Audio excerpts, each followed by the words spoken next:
I'ma win any type of way.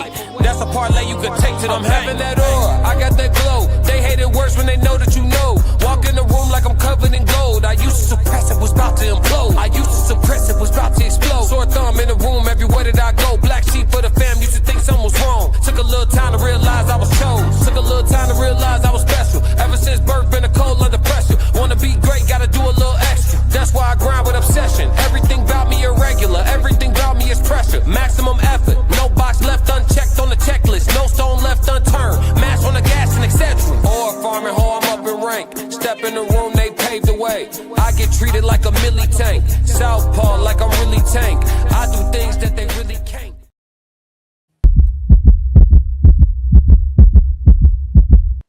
Classic.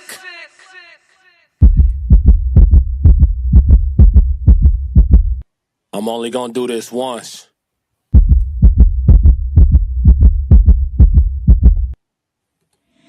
Yeah. Classic.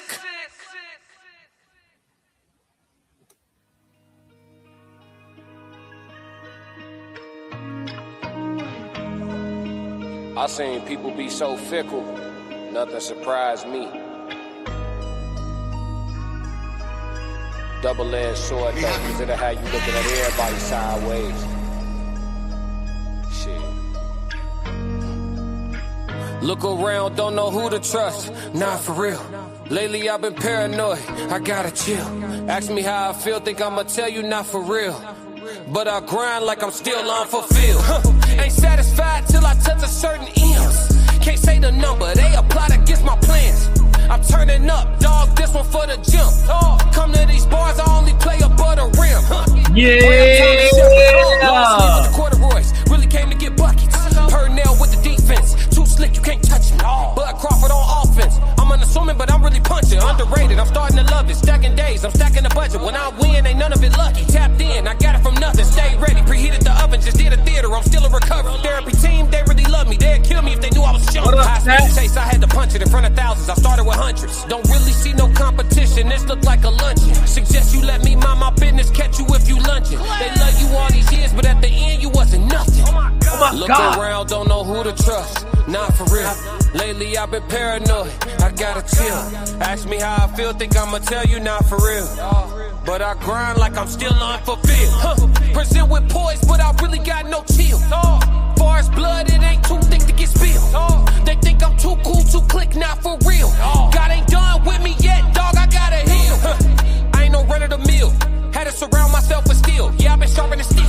Hard to feel hard feelings at all when I can hardly feel. Hard as hell, counting losses till you count the wins. If I could take the pain all over, swear I'd do it again. The way them hard times unlock me, little different, twin. If you don't understand my plight, then we just different men. If you can't understand my fight, then we got different hands. Yeah, different song. I'm talking about different dance. I'm talking about different tribe. I'm talking about different clan. Boy, I'm sticking to the codes to the bitter end. I'ma live and die by it till I'm ashes in a can. Look around, don't know who to trust. Not for real. Lately I've been paranoid. I gotta chill. Classic. Yo, what up, Tez? How you feeling, brother? Come off mute, gang. I got you. Hold up. There you go. Yeah, it's been a good day, man. I'm feeling good. Yeah. 333. What up, Passport Code? Joe Jet 333. What's happening? Question one. Yeah. Look. What we talking about? What are we talking about? It's McKinnon, bro. Okay. What's up, McKinnon? It's McKinnon. What's up, That's McKinnon. Yeah. What's going on? Luna, what's up? Everybody filing in. What's happening, man? Welcome to episode number 4 of The Human Experience with the Classic Codes and my dog, the TezDown. Classic. Yes, Lord. Wherever you tapping in from tonight, whether you watching us on the TezDown channel, the Raw Society Coalition channel, or the Classic Codes channel, make sure that you subscribe to all 3 tonight. It will add up to exactly $0. Tap in. I'm only gonna do this once. Yeah, we got a great show for y'all, so we're not gonna waste no time. Like, subscribe, do all the free stuff, and then rock out in the comments, man. We try to get to them all. Tez actually had a great live show today with a special guest. What was her name again, Tez? I don't want to call her wrong. Is Mommy Bag Yo. Yeah, mommy bag, yo. Dope conversation they had. I was able to catch up with most of it. I still got to finish it up, but we actually gonna react to part of that as our icebreaker for the evening, and then we're gonna get into the meat and potatoes of our conversation today.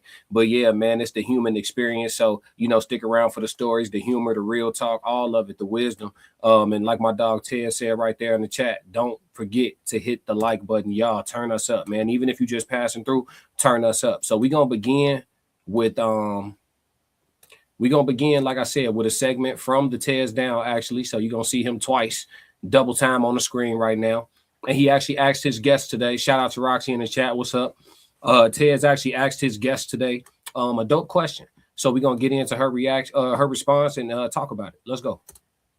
Okay, that's a good answer. I got one more question before I run our promos and decide when we're bringing you back. Okay. So this is going to be a tough one for you. Okay, I got one tough question of the day. Let's go. I'm ready.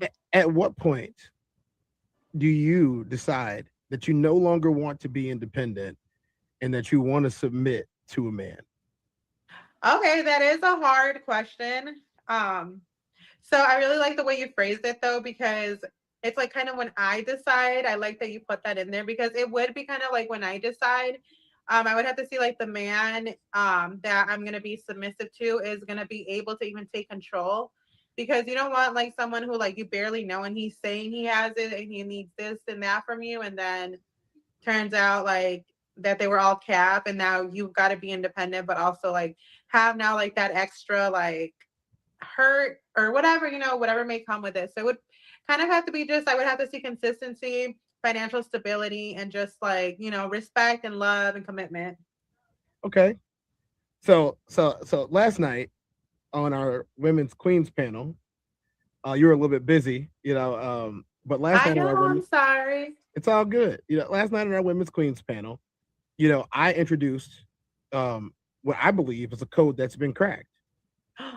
And the term of submission. So if you are a single person, a single mother, you're a sole provider, one of any of those situations where you run your household, I would hazard a guess that it'd be very difficult to give up control of that, especially the longer that you do it for.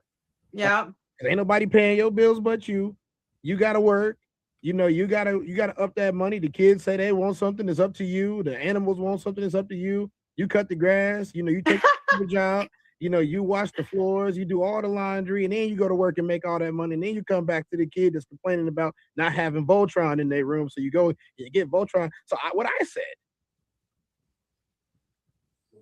said was that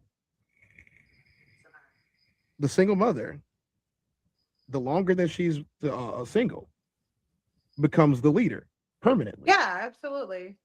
She becomes the leader in every relationship. She becomes the leader in the home. She is the default, the arbiter of decisions.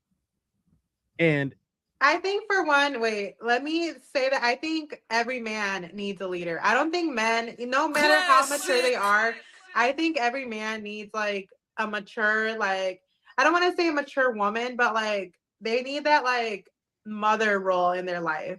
Because yeah, they can go and get it, but I feel like they also need like someone to help them, and like they're gonna be like the main like leader like when it comes to certain things. But I feel like in a household or in a home, there should always be a woman leading in the home. The man can lead like outside of the home. So you're saying, so that's the first time that someone has brought that concept up on any of our channels. So you're saying that the woman is the inside the house leader, yeah, the man is the outside the house leader. Can you care to expound on that? Yeah, so I mean, like the man, like when we go out, obviously he's the one who needs to like lead, like where are we going, like what are we gonna do? But I think inside the home, every man needs like, and it's not a mother, but they need that leadership role from the woman that they're with to make it a home. Otherwise, it's just a man in a house.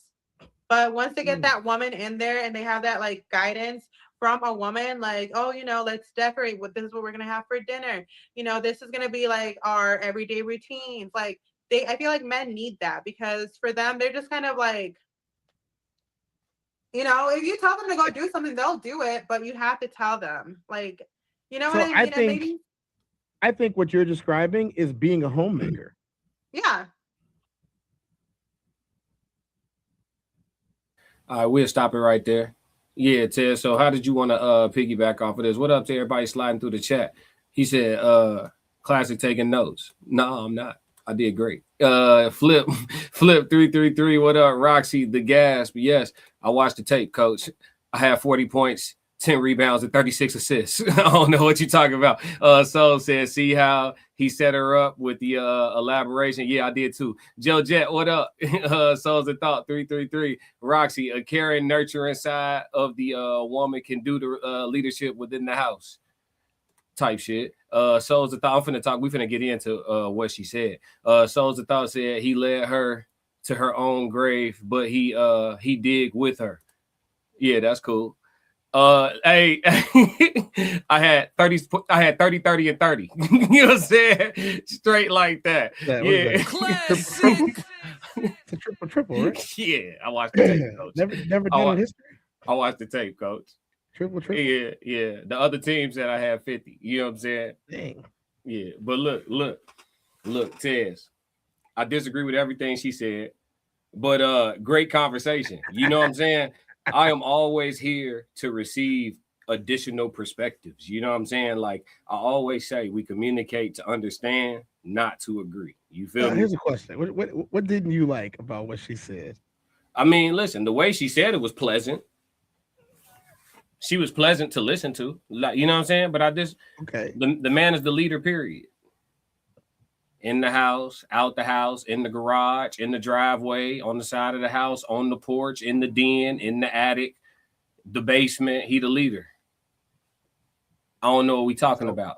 The next part of this, for those of y'all who didn't catch it, yeah, the next part of this is where I literally said, all right, then, I feel you. What happens when he says no? Type shit. Yeah. But I mean, we spoke about this already though. What I'm discussing is what it's supposed to be, quote unquote, right? Yeah. We already cracked this code, like you said. That's over with. Yeah. That's over with. Men checking in. Yeah. Men giving their girl their GPS location. Yeah. Phone password. Phone password. Email password. It started with smell test. Facebook password. You know what I'm saying? Yeah, it's over with. All that. Yeah. It started with them smelling draws. Smelling draws? Mm-hmm. What you mean? Bro, like he used to come home. She go ahead and get a whiff real quick. Oh, yeah, checking it. Yeah. It started with that. And then it progressed. He said, I will keep my opinions. No, you gave them. We disagree. You gave them. It's cool. But yeah, man. The leader should be the man. I think in the households that function the best, they run through male leadership. I think people get leadership confused, right? Because leadership doesn't mean that you're actually doing everything. You could be delegating, right? So being the leader, for example, the man and the woman sit down and they discuss finances and who's going to keep the books in the house and who's going to handle all of that and who's going to keep the records, who's going to do that part of the job, right? The man being the leader saying, hey, listen, I can do it. I don't want to. And you're actually pretty good at it. So we're going to let you handle that part of things. You feel me? That's still him. Right. But that's still him being the leader. He calling the play. You feel me? She helping to execute the play, but he's delegating the task to her. That is still leadership. If you look at VPs of companies, they're not taking many customer calls. They're not, doing a lot of hands-on groundwork. They're doing a lot of delegation. Many don't take any. They have an entire department for that. That's what I'm saying. So they're doing a lot of delegating, right? But they're still the leader. They calling the shots from up top and everybody else is being foot soldiers, but they're leading. You feel me? So I don't think that the women are the leaders inside the household. I think they have delegated tasks by the leader in the highest functioning households. Now, in today's time, we see that a lot of households wouldn't necessarily be the highest functioning households, right? People doing what they can and making do with what they got, and that is what it is. That's life. But are things ideal as a norm these days? I would say no. No. Yeah. So no. Yeah, I agree. You have men out here working 80 hours a week at a regular job. That's not ideal. You got to work 14-hour days. The funny thing about it, I was thinking about this today. So this is, we're talking about the human experience. You know what I'm saying? How you experience humanity and how you experience life. Mhm. I was thinking about this today, and my mindset has shifted over the years. Mhm. And I'm like, okay, it used to be that you tell somebody, I worked 60 hours this week, and they look at you and they say, well, I worked 75.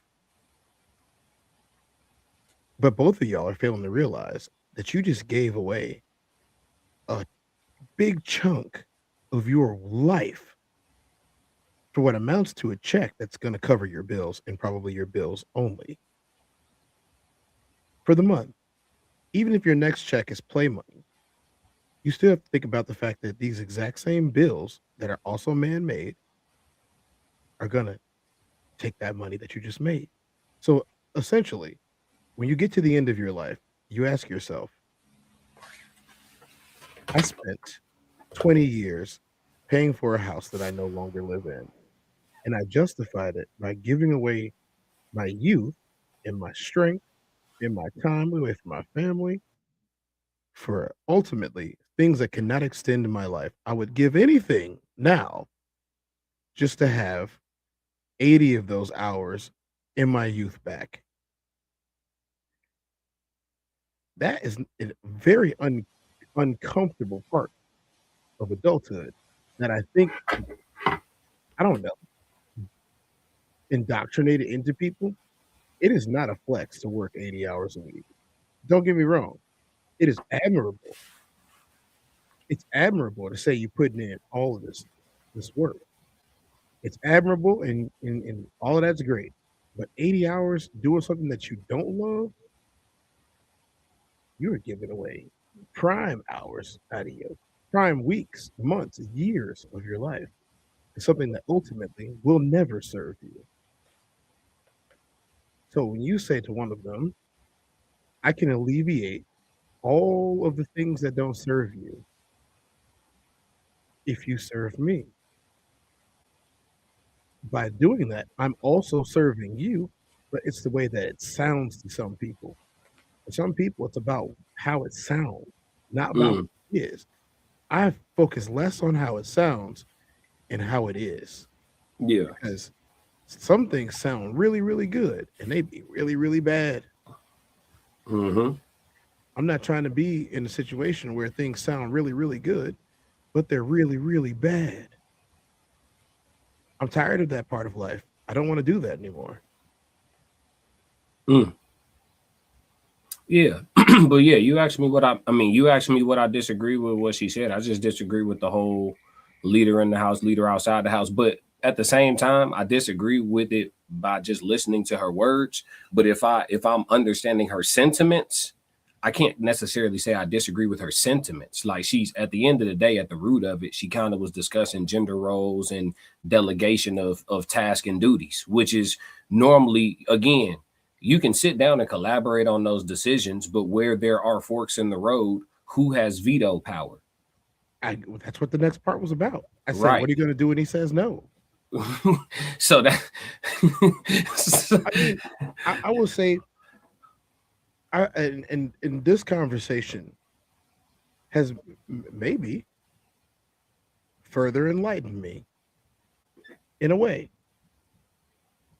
I would say that maybe what she doesn't mean is leadership at all. I think that the term and the way it sounds and the way that it's colloquialized, especially in the Western world, means that, there has to, I have to have a stake in this. When in reality, being a homemaker is a stake. If it if you're is. if you're the homemaker, and I have, and let's say that I'm a husband, right? And let's go to the extreme here. Let's say that Mm. I'm a husband, and I look at my wife in the eyes, and I say, "Baby, I love you, and I trust you to make these decisions." She can go make any decision under that umbrella,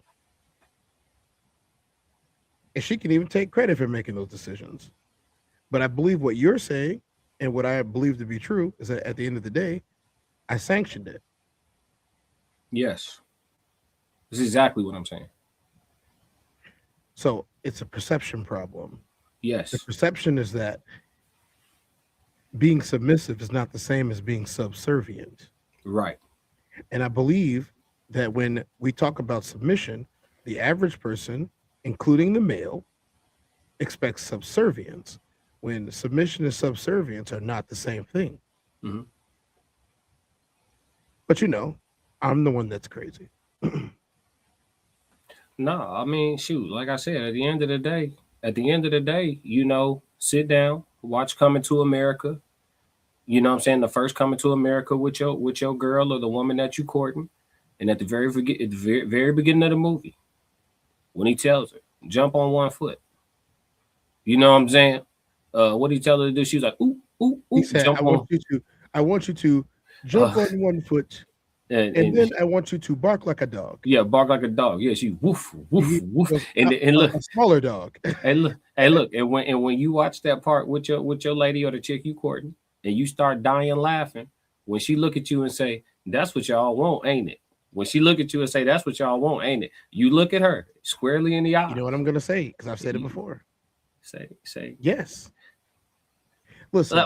Listen. I'm gonna say not quite, but it's really close. it's extremely close. I would not ask a woman to humiliate herself for my enjoyment. Right, exactly. Right. Not this humiliate herself for my enjoyment. I don't get anything out of that. Mm-hmm. I don't get anything. Look, this is why I would never believe in the quote unquote misogyny doctrine when it comes to like guys who are willing to have conversations with women. I never said that I wouldn't talk to a woman about what was going on. I never said that I wouldn't explain anything. What I'm saying is that if I don't have to and it's unnecessary, I would rather not. And in this case and situation, the path of least resistance is somebody that will do what you request of them, especially when it's not a request. And I totally understand it, ladies. I understand not wanting to listen because somebody else could not step up to the plate. And I'm a big believer that batters with short bats should probably stand a little bit closer to the plate. But if you a big batter, you back in the box, you rested, you might even have an open stance because you're going to knock it out the park anyway. That's just how it works. I'm not butting here. I'm swinging for the fences. And in relationships, I would like to alleviate you of your tiredness, your pressure. I would like to alleviate you of the pain of leadership. Now, there might not be very many men like me. There might not be, and that might be an excuse. But if there aren't very many men like me, then maybe I should just take care of more than one of you. That's a conversation for another day. Interesting that you brought that up. So great segue. Let's kill these comments and move on, man. It's interesting that you. Wow, look, Tez has no idea where we're going today. Classic. I love it when a plan comes together, man. I love it when a plan comes together. Let's catch up on the chats, man. Let's catch up. Souls of Thought said, "I will keep my opinions." Joe Jet said, "I will let you be bossy, but you ain't leading nothing." Shout out Joe Jet. Joe Jet been showing up everywhere lately. Yeah, Joe Jet popping out, man. He outside. McKinnon said, "Boy, given the number of CEOs I've worked with, I'd rather work with a woman CEO than a male CEO any day of the week and twice on Sunday, laughing my ass off." Yeah, you got it. You like what you like. Hell no. You like what ethnicity is the woman? That does and it matter. And it matter. Don't tell me race don't matter. In that particular situation you talking about, working under a woman boss, the ethnicity 100% matters. It always matters. On my soul, it matters. Absolutely. I hate to say that. I hate to say it, but yeah, probability versus possibility all day long. Yeah, Passport Sco said, "I don't see anything wrong with her having my location." Hey, you like what you like. Hey, listen, I'm here for all perspectives, chat. We are not here to agree. We are here to understand. Now we know there's a man in existence that's cool with his GPS out in the streets. Y'all can't say they don't exist. All right. I know plenty. Yeah. Roxy, would you do that, Tez? Do what? I'm not sure what she was referring to at the time. Yeah. When do you think that should happen? Dating or cohabitating? We're gonna pin that. We'll do that for chat Q&A. I got a star on it. Yep. We'll come back. Passports go. If you're not doing anything wrong, there shouldn't be a reason she doesn't even check my location like that to begin with. There's nothing wrong with making sure your partner is safe. I ain't no women protected men, Sco. I ain't gonna hold you. Like if you in a jam, what's she gonna do? Respectfully though. What's she gonna do? Like you are the protection. So how is she protecting you? Conversations with Soft Rain, late to the party, but I'm here. What's up, Rain? McKinnon said 2 white women CEOs, 2 black women CEOs, and 1 Asian woman CEO. Oh, All at you the like same time?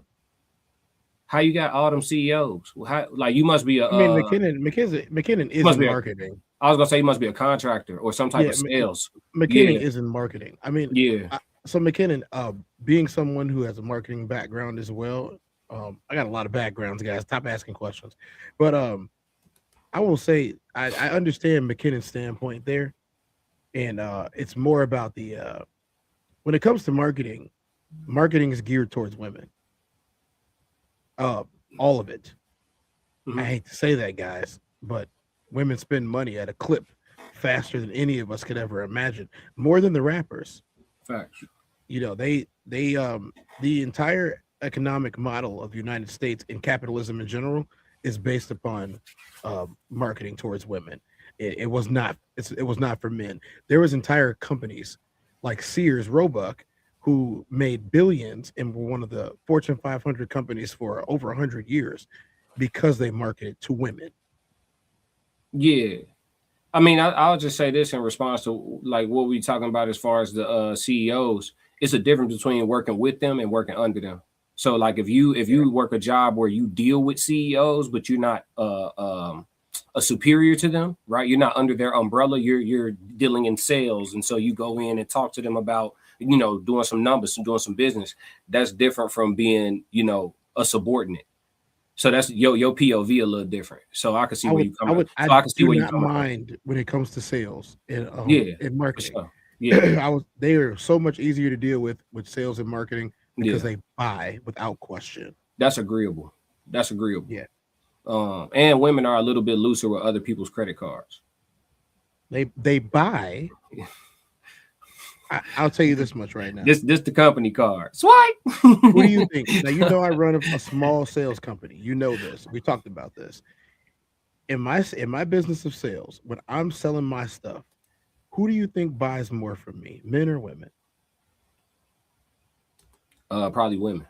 I sell probably 70% more to women than I do to men. And it's not, it has nothing to do with the amount of people that I talk to. Because I talk to more men at a longer clip.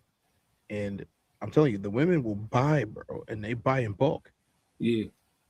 McKinnon said they're definitely more receptive to marketing, but when I work with the women CEOs, we actually review data and strategic decisions. Male CEOs will drop 15,000 on a duck hunt. That was fun. Zero ROI.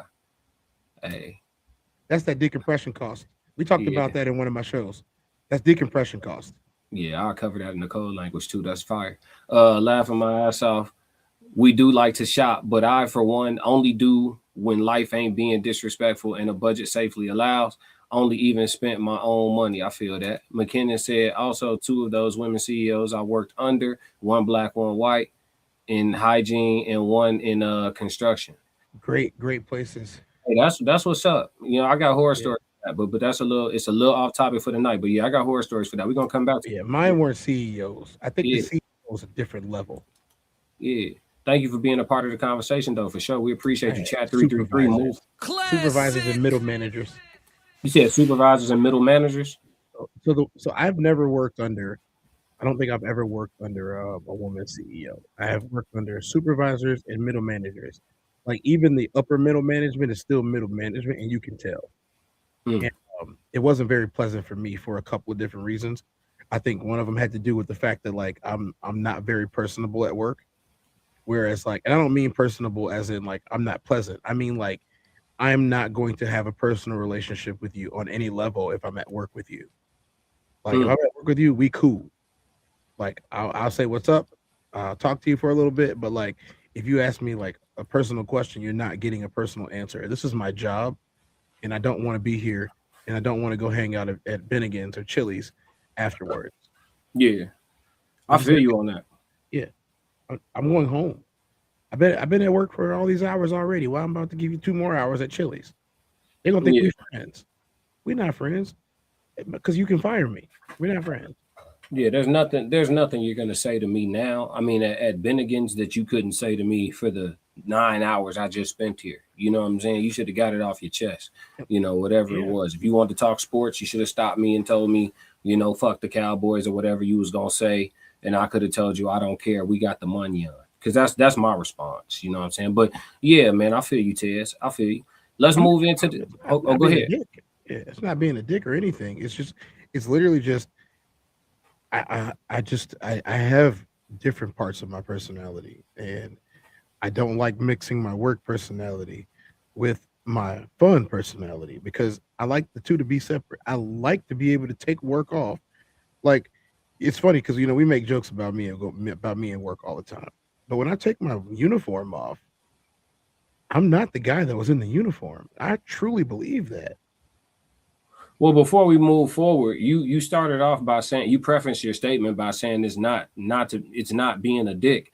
Let me challenge that. Wouldn't you say being stern on your boundaries in life requires being a dick? A lot of them, yes.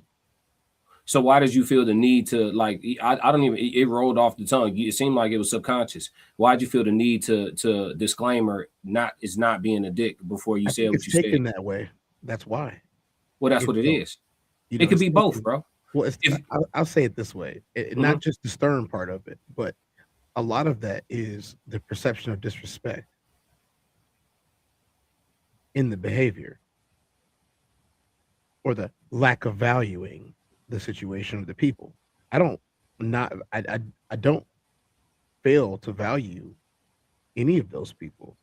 I've valued my coworkers. I've valued the people that have helped me stay safe and the people that I've kept safe. I've valued the people that I worked with at the warehouse when I worked at the warehouse. I did all that. I just think that the perception is, being a jerk and not necessarily just being stern, but also disrespecting the fact that like, oh, we're nothing to him. That's not the case. I don't think you can have one without the other, bro. If you're gonna be serious about holding your boundaries, people gonna see you as an asshole or you know what I mean, or a dick or whatever it is. You know what I'm saying? Some people gonna see you that way. Like if you're gonna be serious about your boundaries, that's just what it is. I think people who can't take being checked don't do much checking. Like Uh, people who get overly sensitive when they're being checked, because think about it like this: if you're a person who demands the respect of your boundaries, then when people hold their boundaries with you gonna respect it. uh, did you just crack a coke? I mean, I feel like I talked about this before, but possibly, but it's just true. Like, I just think like if you hold your boundaries, when people hold their boundaries, you respect it.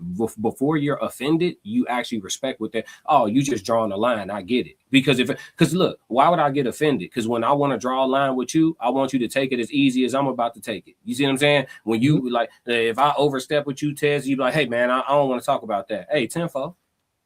So when I have to tell you, hey man, you going too far, I want the same tempo. I don't You to want get all ten the I foot. don't want all the extra resistance and shit. You see what I'm That's the saying? precedence, right? Yeah, I mean, but that's what I'm Yeah, saying. Like that's when treat others how you want to be treated kind yeah. of should be applicable type shit. I In think my it is. opinion. In my I think it opinion, is. yeah. My glasses need to be cleaned. Yeah, I was wiping Yeah, mine down too. That glare get crazy. yeah. Passport Skull said mine has no problem listening that first one had problems following, but this one follows very well. I'm happy for you, Skull. You always speak about your wife with deep reverence. Can That's I ask great. him a question if Yeah, he's go still for listening? it. Go for it. So Sco, when you say you put that back up there, what he just said, please. Yeah. He said mine has no problem listening. The first one had problems following, but this one follows very well. Uh, it might be a little bit out of the blue, but do you afford her these comforts, as we call them, these modern comforts of GPS location and passwords? Do you do that because you're obligated to do it, or you do that because she has earned the ability for you to give her a little bit extra than what even if she doesn't need it? I'm gonna go to the rest of the chat while he explains. Passport Skull said mine concealed carry. I'm glad she holding, bro. She need pepper spray too. Roxy said if she don't got that already, keep both. Roxy said it's conducting yourself in a professional manner. People don't always get that.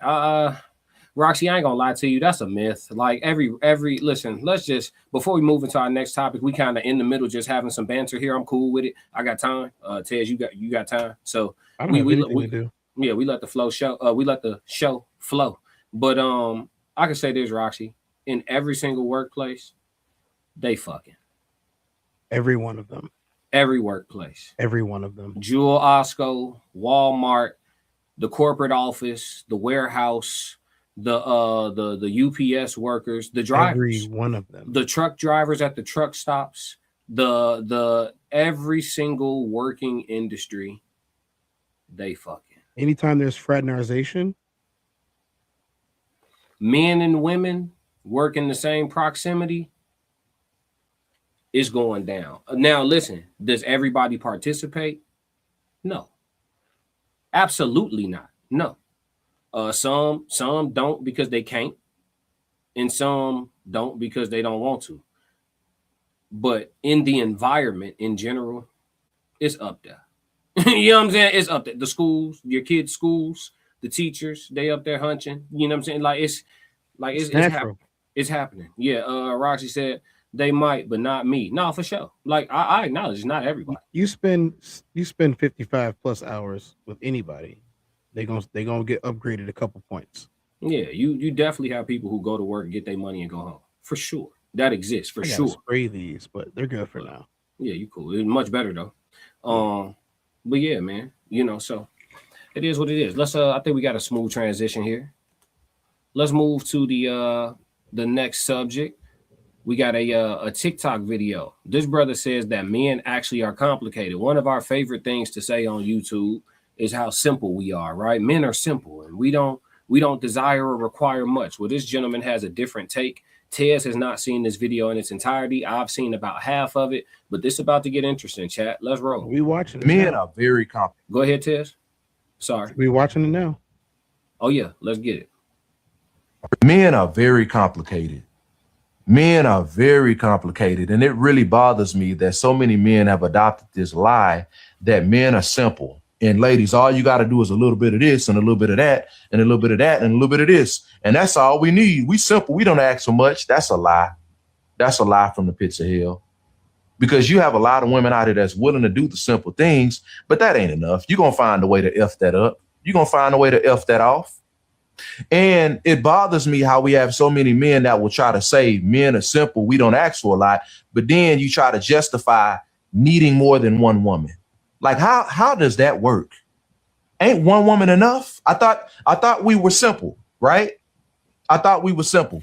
Why do you need more than one woman? Adding more than one woman to the equation complicates things. And you want to try to say that yet you are a simple man. Men are simple. Any man that feels like he needs more than one woman is a complicated man. Any man that feels like he needs more than one woman is a very highly complicated man. And I'm going to make the argument that if you're a man and you feel like you can't find a woman out at all, you can't find a woman out here with at least 80% of what you're looking for and make that work, you complicated. All these women out here, and you mean to tell me you can't find you a woman and sit down? You complicated, bro. Something's wrong with you. Like I say all the time, women ain't perfect, but you're not as simple as you think you are. You complicated. Men. Tez, I need to play it again. Are you good? Oh, I like what he just said. You do? Oh yeah. Let's talk, man. If you desire more than one woman, something is wrong with you. I don't think there's anything wrong with a person that desires it. I think that it's natural. Men are complicated. I don't think what's up, man? Talk to me, Tez. I don't think simplicity is what encompasses the male experience. I think that there are simple elements to the male experience. I think there are simple elements, but being a man, come on now. To say it's simple is to disregard the fact that a lot of people are failing at it. If it was so simple, why is everybody failing at being a man? Why can't they find good ones? No. Not is being a man complicated. Are men complicated to deal with? That's what he's talking about. Oh, He's no. talking about, are we complicated? He's calling us complicated to deal with. No. He's not talking about is the act of being a man a complicated thing. That's not what he's talking about. Oh, then no. I'm gonna have to say no. Men are not complicated. Not in that aspect. He just, do you even run it back? Was you listening to him for real? I was listening to him. He said, bro, he said, if you're so simple, why do you desire multiple women? He said you should be able to find one woman that got 80% of what you want, and men are complicated. I cooked this up for you, bro. I figured you would have a lot to say about it, but hey, maybe not. Listen. I've been pushed back a little bit on him. You always pushing polygyny. He said something wrong with you. Well, he can think what he wants, but if it's sanctioned by God, his beef was with God, not me. Same as they beef can be with God and not me. Now, I do understand colloquial norms, as we talked about earlier today. Colloquial norms means that that's not a thing for most of us. Mm-hmm. That means that even if it is a thing, it might not be sanctioned by, your family, the people around you, the church that you go to, the job that you might have might cost you because of it. But I'm kind of believer in that, like, look, man, I'm tired of seeing tired mothers. I feel for them. Mm-hmm. Women, I wish y'all wasn't so tired. I wish y'all had a helping hand. I wish that, y'all had another woman to help you do that stuff that you don't want to do by yourself. A best friend, even. I wish that was a thing for you guys. Unfortunately, the way that society has it made is it's not acceptable. And most of you have been conditioned to believe that you need to be somebody's one and only. And that's fine. There are plenty of men that don't want to deal with more than one woman.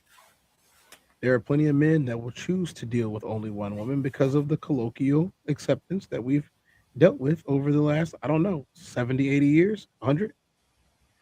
But I'm going to tell you, there has been a time in recent history, and even still going on in this world right now, where that's not a problem for anyone. Listen, I'm going to push back on this guy on everything he's saying. I disagree with every word he said. I understand where he's coming from. I understand the men who have this perspective, but that's why we did our live stream on who's the real war between, because I don't consider this gentleman here, he's pandering, but he's taking the position of like a traditional man, but it's pandering though. It is. Like for sure. Like, listen, okay. If you're a man, you have male hormones, you feel the exhilaration and the feelings that men deal with in our nature, in our essence. Whether you have tamed your actions and your behaviors and your thought processes or not, whether you have tamed those things or not, you still understand that part of manhood. With that being said, you understand how uncommon discipline is. It doesn't matter how common discipline should be. We're talking about what it is. Most men, the average man, they say scientifically, the average man can't do 10 push-ups clean. No, he can't. That's crazy to me. So again, you understand how uncommon discipline is. You understand the nature of manhood, but you'll spew the rhetoric of how could you even desire, if you even desire, not even trying to go through with it. He shamed desiring it. If you even desire multiple women, something's wrong with you, is what he said. I disagree with this man with my whole heart.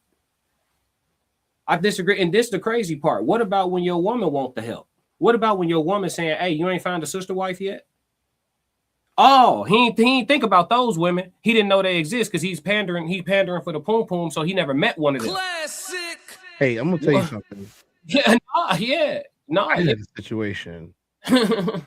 Classic. I had a situation where I was dating this chick, and she came to me and she said, I like being with you. You are great, but I don't think that I can give you everything that you need. And I said, what do you mean? You're doing a good job. She goes, you are wearing me out in more ways than one. Mm-hmm. And I said, well, am I just asking for too much? She said, not exactly. I think that with you, that's just the way you're built. She goes, I'm not built like that. She goes, I need you to go get you like a second person. She said it to me straight up. I need you to go get you a second person. Now, at first, I was offended because I was conditioned to believe that she's supposed to be able to do all of this stuff, but she was very honest about what she wanted me to do. Because she was tired, Tez. She was exhausted. Tired. She was exhausted, and she's sleepy like, right now. This was the time she was a single mom of two. She was divorced. Like she was just tired, bro. Which part of her back used to give her trouble? Right. That lower lumbar. That lower lumbar. Yep. Yeah. Come on, chat. That lower lumbar, bro. I ain't never. Come on. I massaged her back. Like I was really nice to her too. But she told me straight up, like, I need you to go ahead and get somebody else. I don't need to know about it per se, but like, it's fine if you do this. Like, I would not hold it against you. Don't stop treating me the way you treat me. But like, if you need to go do something else, listen, Tez. I never seen a group of people need so much help and don't want none. I never seen. I'm only gonna do this once. This is it's unprecedented. I rejected her offer because I thought I was being noble. Because you at that point you didn't have your glasses yet. No. You still was under the veil. Blue light was coming in. You still was under the veil. You know, if somebody said that to me now, I'd probably be like, I understand, and I'm grateful that you understand. Like this might be difficult for me. It might not be. It might be difficult for me, and they're not you. But if this is what you want, I gotta give you what you want. I'm only gonna do this once. It's for you. But that's what it is, though. I don't even want to get into. I just disagree with everything he said. You know what I'm saying? I thought that you were gonna have more of a gross disagreement, but hey, you know, anticipation kills you sometimes. I'm kind of offended, to be honest. I'm not gonna lie to you. Not by you. I'm kind of offended by him and the way that you, like, I can't see the chat, so if you got something, put it up there. But the way that this man just like, I don't know if he did this. Was this TikTok, right? So yeah, he was pandering. And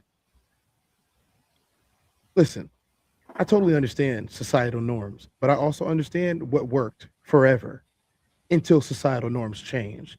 And yes, please do not try to talk to me about, you know, recent history when there's a whole lot more than just recent history. 100 years in the span of humanity is nothing. Zilch. Zilch. It does not mean anything. You can't tell me, okay, something worked for 10,000 years, and then for the last 100, we decided to go do away with it. And people are definitely not happier. Nah, for sure. And so, you know, it's semantics to me. Now, I'm not saying that everybody should go out there and marry 3 women. That's not what I'm saying at all. What I'm saying is, if we look at the demographic of everything that's going on wrong in the world right now, the complaints of our counterparts and the desires, and so here, okay, top 3 complaints. He don't do enough for me. He cheats. I catch him talking to other women. Number 4, he want me too much all the time. I'm not a machine. Okay, we could continue, but those are the top complaints. Or the worst one, when y'all are married and he's like, I'm bored because you're not doing some stuff that he wants you to do. This is a hard thing to say, guys. I don't like saying it out loud because it puts a lot of pressure on somebody else, but I would be remiss if I didn't tell the truth. The average married person that I see having this problem, especially the married woman, is because one of them is bored and not getting what they desire. That's just how it goes. If he stops getting what he wants or what he desires, you're not going to get anything that you want, because that's just how men are. You're not going to get nothing you want if that man's not happy. I know that sucks to hear, On the vice versa, men, we don't really get what we want, even when y'all are happy. There are so many men that work themselves to death trying to impress women, and they're not ever getting any reciprocity. They're not happy. So trying to say that it's not a simple solution, the original solution is folly. It's the original solution. He's wrong. He feels a certain way. He's in his feelings. He's wrong. And yeah, I get it. In a utopian society, all I need is you. Guess what? This is not a utopia. It's not a utopia. I can choose to settle. That's about it. I think he's working against us, to be honest with you. Rain said, y'all are not simple. I disagree, Rain.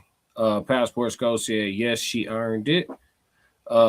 He said she got mace, blade, mini baseball bat, all of that, all alleged for content creation purposes and entertainment. There's no violence endorsed on this channel. Cassie said, hey, I made it in. What's up, Cass? What's up, Cassie? What's going on? Let's see. Conversation with Soft Rain said, what are a simple man's requirements? I mean, most men are simple. You know what I'm saying? Some food. You know what I'm saying? Some morning top. Classic.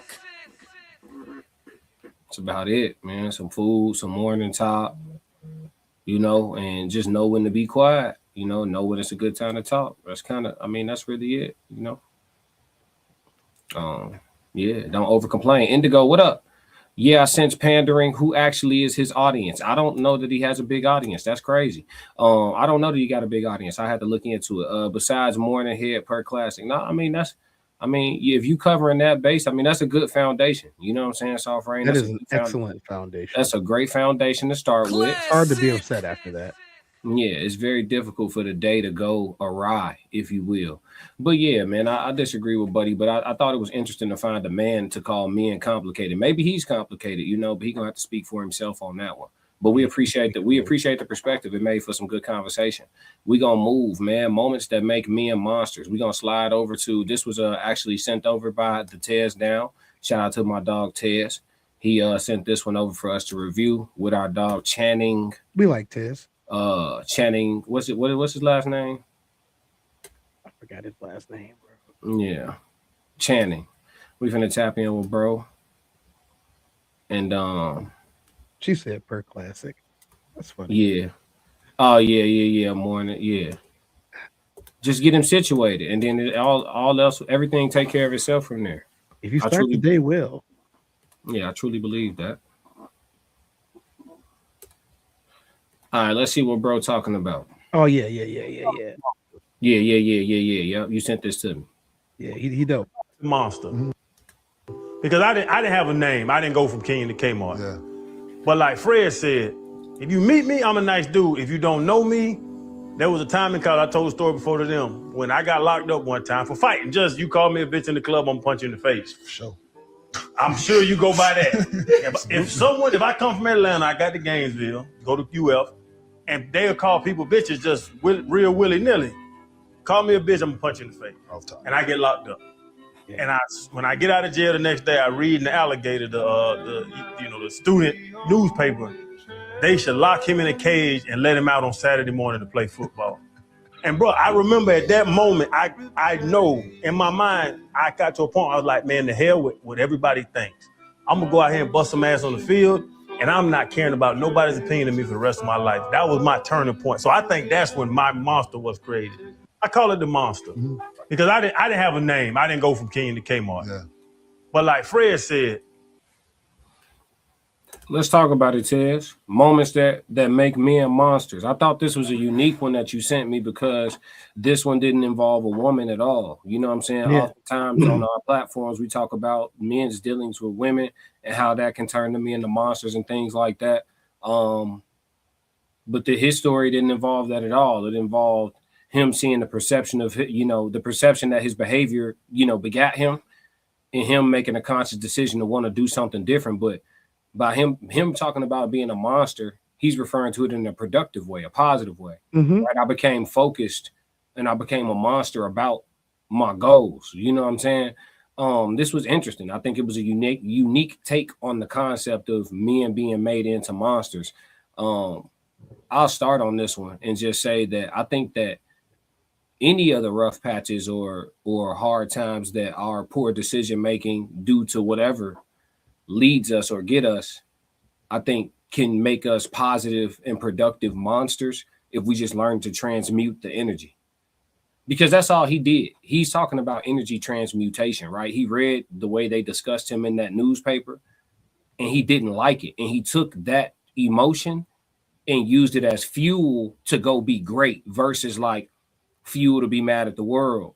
He didn't lean into being a victim or being victimized. He didn't take the woe is me, I'm black, they portray me a certain way and putting their foot on my neck. If I was white, they wouldn't write about me like this. He didn't do none of that. He was like, you know what? I'm going to go be better. I'm finna get real fucking serious about what I got going on. I think this was fire for you to see. What did it make you think when you saw it?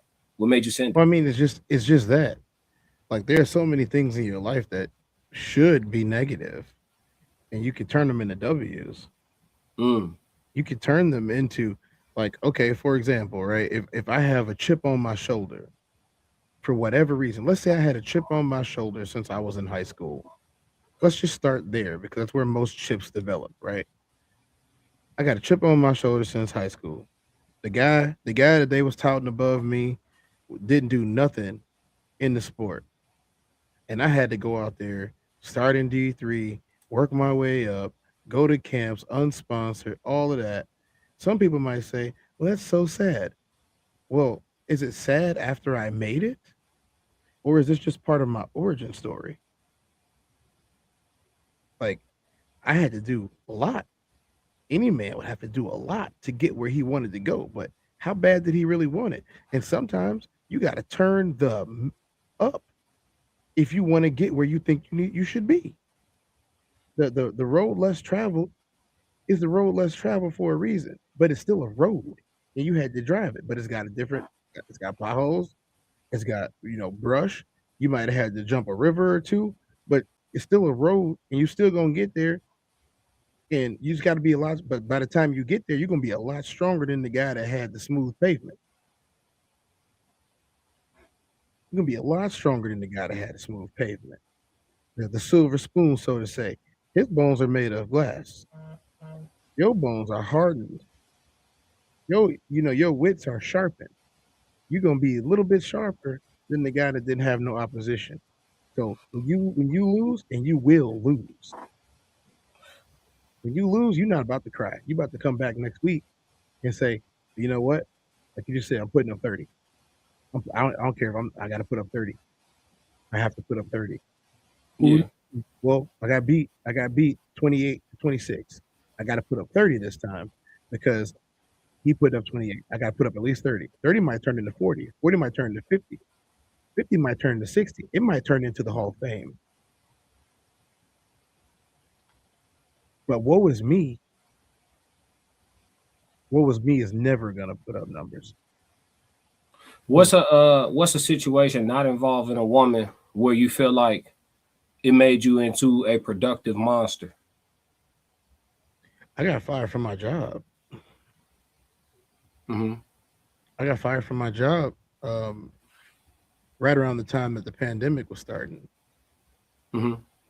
I got fired from my job. I had a little cushy little position for a little sports team. And I could talk too much about that right now, but I had a nice little cushy position for a little sports team. My TV show got canceled that I was cast in.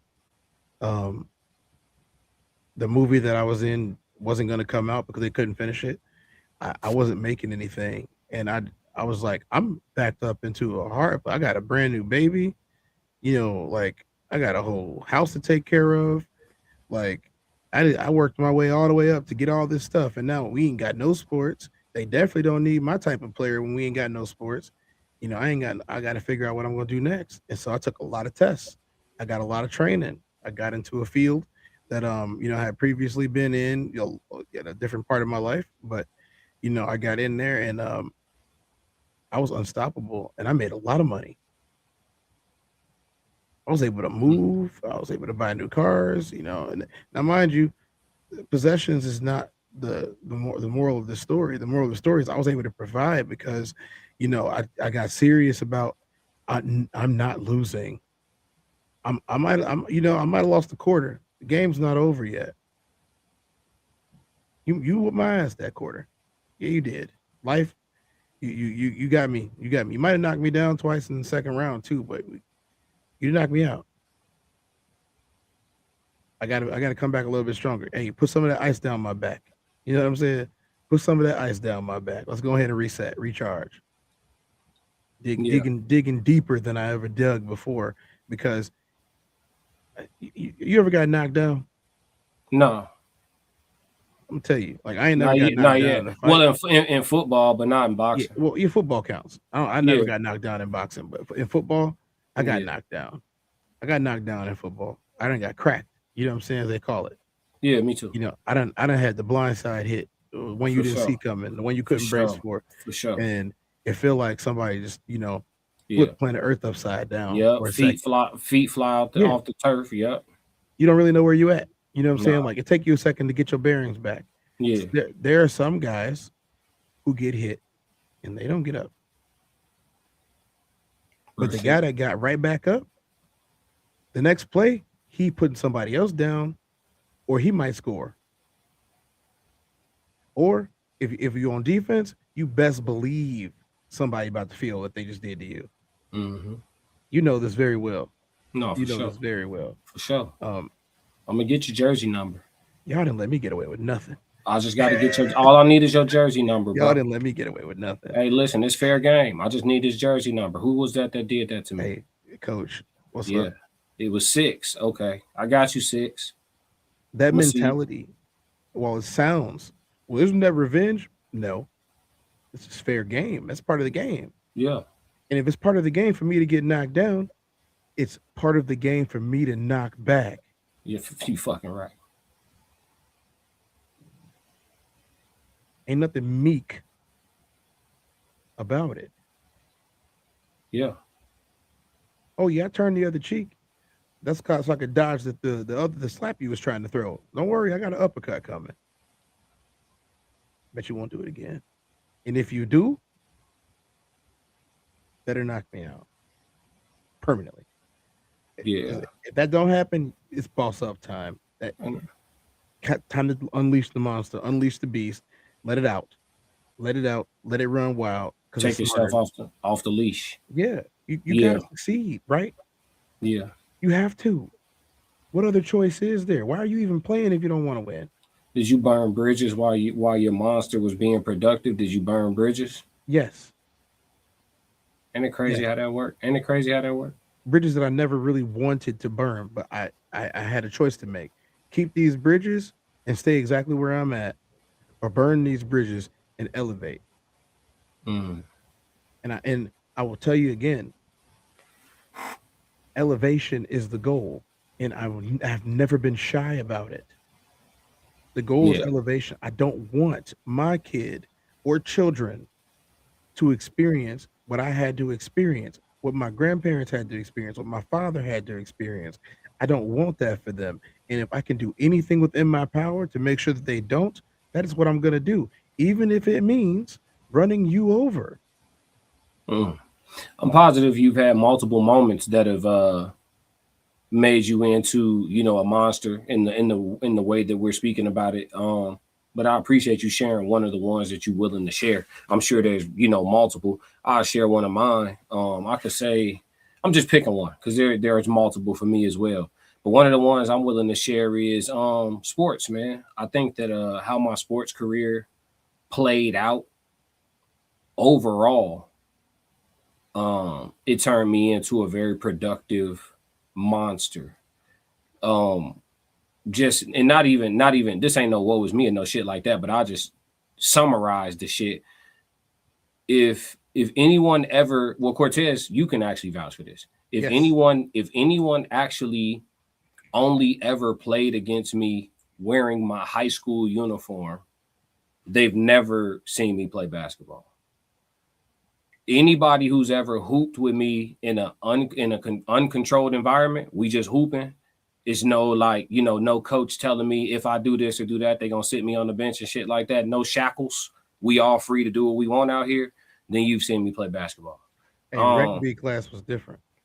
For sure. So like, and this ain't no sob story. I started my varsity years. I wasn't like no failure, none of that shit. I played in college, all that shit. But what I'm saying is, I learned once I got to the varsity high school level, and especially at the college level, I learned that actually being, for the first time in my life, actually, I learned that being good enough at something isn't good enough. Like Being that good enough is not good enough. Yeah, that doesn't even matter for real. Like the politics was the real trump card.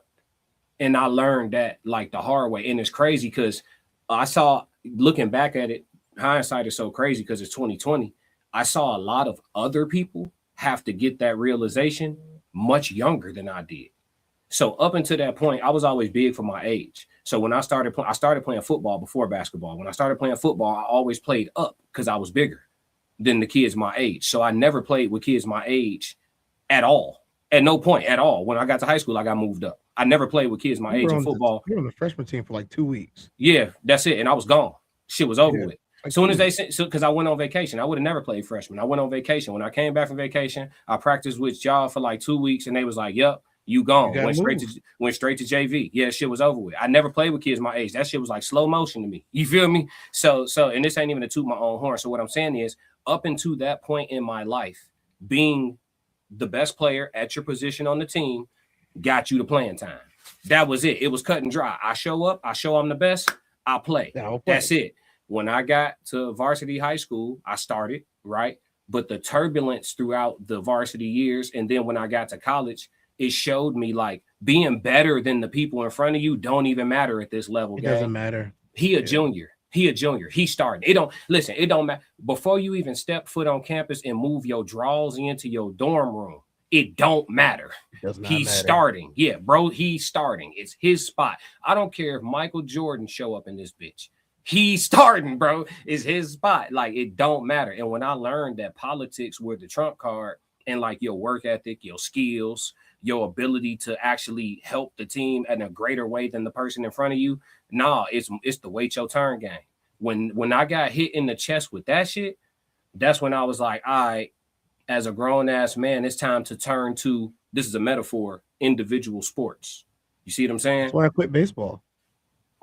I quit baseball at that school. Yeah. Because of that. And everyone that's ever seen me play baseball, they know how good I am at the sport. Yeah. Baseball was my true love. Yeah. I loved baseball. I quit. Yeah. Because of the politics. Yeah. And I'm not going to be shy about it. I quit because of the politics, and I went to the track and field, which is the same season as baseball. I went to track and field, and I became an All-American as a sophomore. You know why? Because can't nobody stop you from winning your race. Nobody. It ain't nothing nobody could do. The only thing they could do is somehow prevent you from lining up. If they can't prevent you from lining up, your fate is your own. It's up to you. They tried. You were there. You weren't on the team, but you were there. They tried. Yeah, I was at the track meet. That's what they would keep me out of certain things, and then I would go and destroy like whatever. Yeah. It was so funny. So there was a guy. I'm not gonna say his name out loud. There was a guy. He was a senior. He was really, really, really good. And there was a younger dude. I'm gonna say his name because he deserves it. There was a younger dude named Raymond, and me and Raymond kept getting passed up for these older guys on this track team. And me and Raymond were the best guys on that team. I will tell you guys the truth. We were the best guys on that team. We had the most upside. We were the youngest. We did the most events. Doing the most events in track and field means you pull in the most points. Track teams don't win just because you take first. They win because of points. If you take 15 second places but 3 first places, you don't win the event. You're going to win the event because you got more points. So, me and him were the highest point getters on our team, and they were trying to pass us up for things. What did we do? In our respective races, we went and we broke the school record in two successive heats. We broke the records. First him, and then me right after in the 400. And then at that point, we became undeniable. Raymond never saw another JV or sophomore race or freshman race. I never saw any of that ever again after that. Yeah, you can't do anything about it, bro. The numbers are the numbers. You see what I'm saying? And that's the thing about individual sports. But I would Yeah, say and that's what like that's what made me into a monster. I'm glad you could definitely relate to it. Like it made me really want to take my energy, my drive, my ambition, my work ethic, and put it towards something that somebody else can't deny me of they for can't beat you whatever when you for got the numbers. yeah, not just in general, right? So like, Yeah, okay, my music, like, can't nobody take it from me. Like, you know what I'm saying? You can't, yeah, there's nothing you can do. You can't stop it, right? I decided to put my energy into shit that people can't strip from me for political reasons or prejudices or whatever the case may be. You know what I'm saying? I decided to focus my energy on things like that. And since then, like we're talking about becoming a productive monster, that's really what it's been for me. Like, I'm willing to collaborate. I'm willing to, be on teams and shit like that because I done spent so much time knowing and learning how to do for myself. I know, like, okay, if I collaborate, like, regardless of how it go, you're gonna win regardless. yeah, my train, that motherfucker on it's on the tracks. It don't, feel me? Like, it don't even, yeah, no matter what. So like, I decided to become a locomotive at that point, bro. Like the slapping hands and slapping fives and bumping shoulders and the good job bros and all that shit. It didn't get me nowhere because favoritism at the end of the day was going to be the trump card. It's what I learned. And if you look at pro sports, it's like that all the way up into the pros, all the way up into the NFL, all the way up into the NBA. There's twos and threes or even practice squad guys that'll cook the fucking starters somewhere in the league, in every league. But Yeah, the politics. look at Harold Fannin. Yeah. Harold Fannin was on the practice squad, and he was one of the. I'm gonna tell y'all this story. So if y'all don't know about this, Harold Fannin was on the practice squad. He was signed to the practice squad, and he was playing. He was one of the only receivers that made sure that he got time in with Shedeur Sanders. Mm-hmm. And when Shedeur Sanders got elevated, he elevated Harold Fannin. Now Harold Fannin is probably the best tight end in football. He about to get paid. He about to get paid a lot. All he gotta do is stay healthy. That little tweak last week hurt Cleveland, but they won the game anyway. You know what I'm saying? Which is, I like that, by the way. I like the fact they won it anyway, because they'll say, "Oh, he only threw the ball to Fannin 20 times." Well, Fannin was out after the first quarter, and they still won. I digress. I'm gonna tell you right now, man. Imagine being my age, being a sophomore in high school, hitting the ball over 300 feet. Right, that's a home run. Hitting the ball over 300 feet at sophomore age is a home run. Mm-hmm. And having the coach look at you in the face and say, "Okay, we're gonna need you to run bases." I told myself, if I'm gonna run bases, I'm gonna run laps. But I'm gonna make sure you feel every second. I was not nice.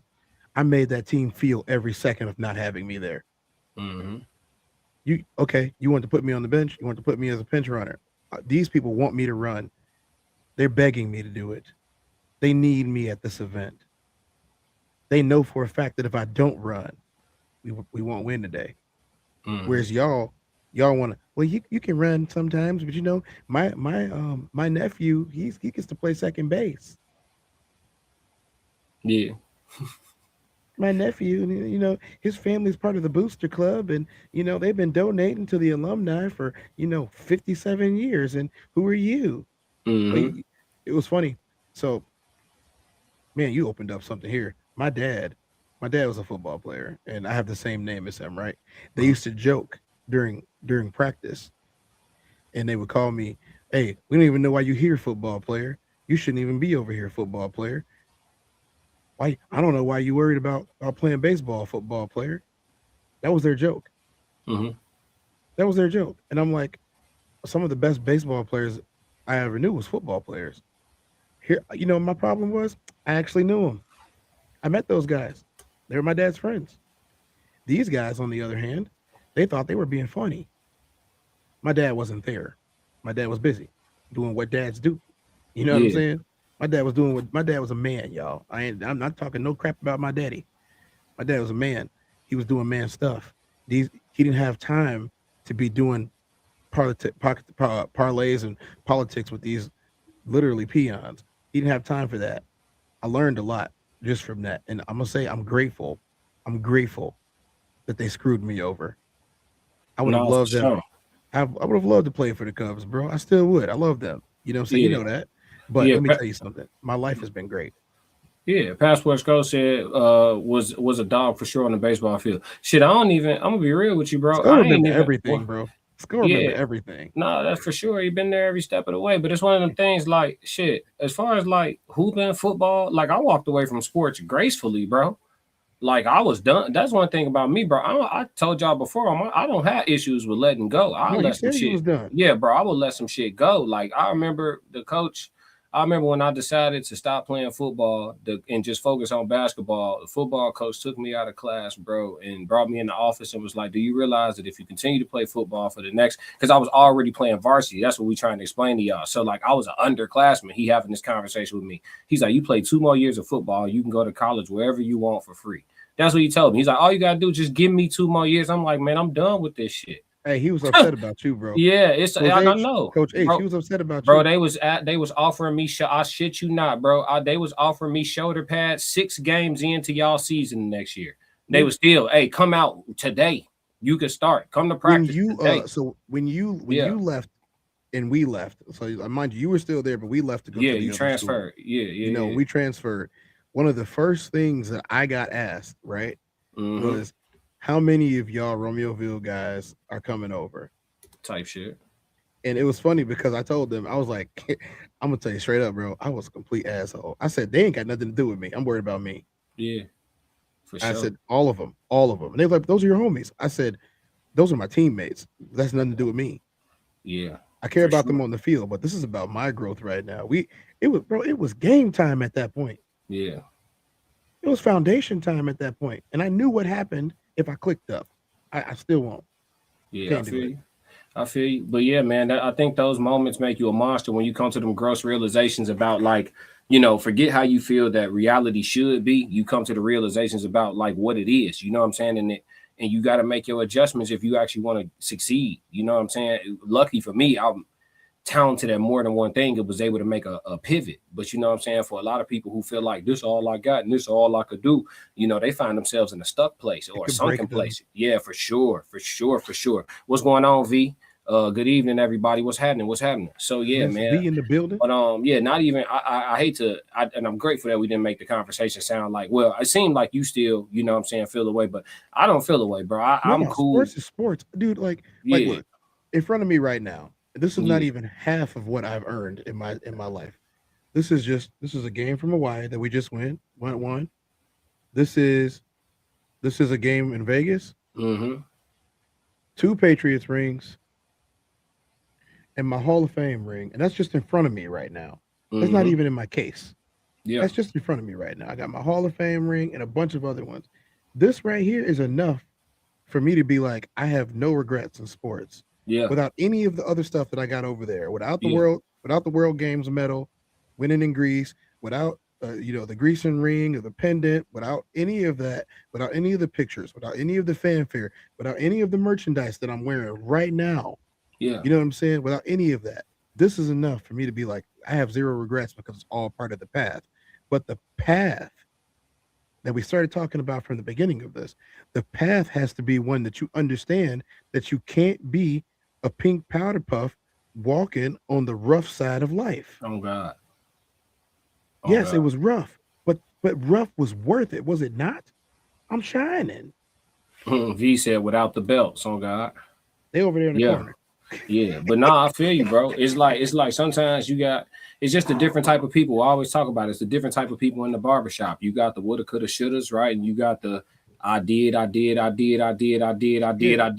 what I'm saying? And so I'm grateful to be a I did, you know what I'm saying? And that I'm doing type of person. And so these are the things, bro. It's different type of monsters, bro. You got monsters that come to destroy, and then you got monsters that fight the bad monsters. You feel me? And that's what I think that's kind of what we talked about with the queens one time too. Like when we talked to Kay or Key, I forgot her name, when she was talking. I said, who do you think protects women from the bad guys? Violent. I said violent good guys. That's who protect women from the bad guys. You know what I'm saying? Militant good guys.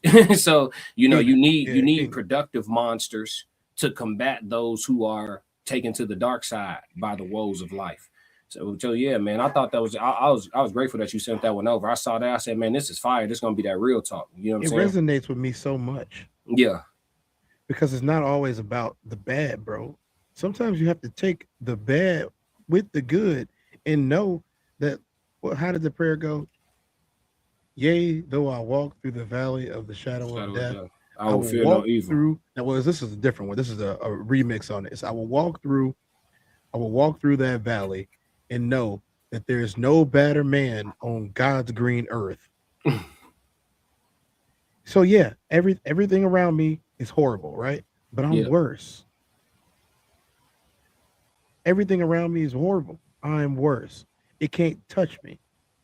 yeah, Yeah, it's poisonous. Well, I'm venomous. You know? Oh, it yeah, stings. It stings, but I chop. yeah, You know, it bites, but I serrate.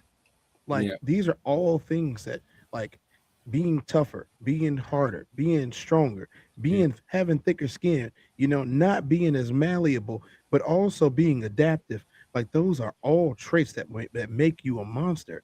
Those are all transformative. Those are all traits that make you a monster. Being a monster yeah, is not always a bad thing. yeah, bro. Yeah, I remember. I remember when my eighth grade basketball coach. Shout out to Mr. Laverty, man. My eighth grade basketball coach. That was the best. That was my favorite year of basketball I ever played in my life. He was fun though, I bro. had the fluorescent green light. I was shooting that bitch, boy. Woo! That was my favorite year of basketball I ever played in my life. I was allowed to do whatever I wanted. I remember we was having a bad game, bro, and he came in at halftime. And you know this was profound because I'm reminiscing about eighth grade, right? But I remember it so vividly, bro. We weren't playing well, and it was against a small team, and we were a very big eighth grade team. Like I was 5'11" in eighth grade playing two. Our small forward was like 6'2", and he was a football player first. Mo Hill, you know what I'm saying? He Yeah, played at school yeah, with you. Maurice, yeah, Yeah. Then yeah. we just had a big ass team, you know what I'm saying? And He so was a giant. we weren't playing well, bro. And he came into the locker room and he was like, he said to us, he was like, hey, he was like, it's almost like you guys are intimidated by them. And he said, do you realize how they see you? He said, you guys are giants. You're eighth graders. There's 12 of you. And he's like, 8 of y'all are over 6 feet tall.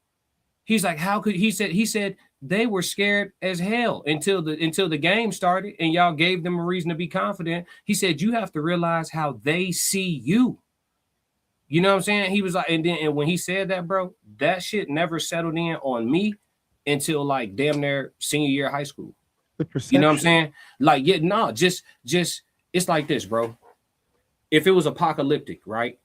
You got people who go outside being worried about who outside. And then you got the people outside, that's the people that you worry about. Yes. When I realized when it's time to be the people that you need to worry about, that's when I became an elite level performer at whatever I put my mind to. My senior year, you weren't there, but Yeah. my senior year was especially on this is just track. We're not gonna talk about football yet. We're gonna talk about track. Mhm. My senior year, I decided that I was gonna run an extra 800 meters before practice every Mhm. day, right? And that 800 meters turned into a mile. I would run 4 laps instead of Two. instead of 2, right? Mhm. But at the beginning of this, when track first started, it was indoor, so I'm running 4 laps, right? Because they're 200 meters in indoor. I'm running 4 laps. Everybody else is only going to run 2, Mhm. and I'm talking about they'd be down there stretching. And now, mind you, my position at that point in time was very clear. There was no questions about where I belonged at. You know what I mean? I would literally run my laps. I would start before they started, and I would finish after they did. I would run my last 2 laps, but I made sure my last 2 laps was at breakneck speed. Like I'm running that 400 as if my life depended on it, and then I'm sprinting into practice while they're stretching, and then taking my position, and then I took over stretching. And at the first couple of times I did this, it ruffled some feathers until it became part of our tradition. I Mm. wanted to let them know immediately, all of y'all are here. I'm the one they said shouldn't be here. I'm the one that's calling the shots, and I'm going to outwork you. That's why I'm going to always be here. Mhm. And there's nobody, no matter what you do, that There's can nothing take you could this do. from me. There's nothing you could do about it. It's nothing you could do about it. If I decide to be modest today, you should be grateful because I could pop my shit and then step on this track, and there's nothing you can There's run. nothing you can do. Run your fastest time you ever ran in your life. I'm gonna beat you today. Yeah, there's nothing you can do. Yeah. No, for sure. I feel and you. it wasn't about them. I hate Yeah. to say that it wasn't about them. I needed that. Yeah, bro. That's what I'm telling. Listen, when I create a child, individual sports. I'm gonna let when I make my twins, they gonna play team sports, and they also gonna participate in individual sports. Because I guess can see you what? throwing one in wrestling. No. I'm not putting my boys in them tight ass draws. No, we not doing that, folks. We not doing that. The world already done got weird enough. My kids ain't wearing no leotards, for that shit over with, gang. Off the rip, it's not over. And if they built like they daddy, that uniform ain't gonna be appropriate. No way. Yeah, that ain't appropriate. Yeah, nah. Fuck you talking about? We men over here. But yeah, nah. Hell nah. They gonna play a team sport. Throwing some discus and javelin though, right? Nah, boxing, bro. Boxing, okay. Yeah, combat. Yeah, for sure. Martial arts disciplines. Yeah, for sure. Individual sports. Because at the end of the day, all that team shit and all that, okay, coach don't like you, or we move you over here, you go to prep school, you try all this shit, and you never get a chance to actually be the player that you are. You never get on a team where they let you be coached. Yeah, where you can actually flourish with your skill set, right? You never get into that position. It's so people don't get it. In team sports, it's so much shit that gotta go right for you to even have a shot to get looked at to even go pro. Hey, our boy right now. So I'm not a Cleveland Browns fan. Yeah. I am definitely a fan, as far as you can go in sports, of Shedeur Sanders. And the reason why is because every time they say that he is garbage, he proves that he's not. Mm-hmm. And he does it. Now, mind you, some people don't like his style, but I don't care.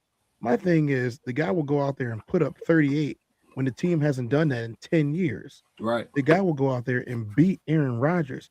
Let me tell you something right now.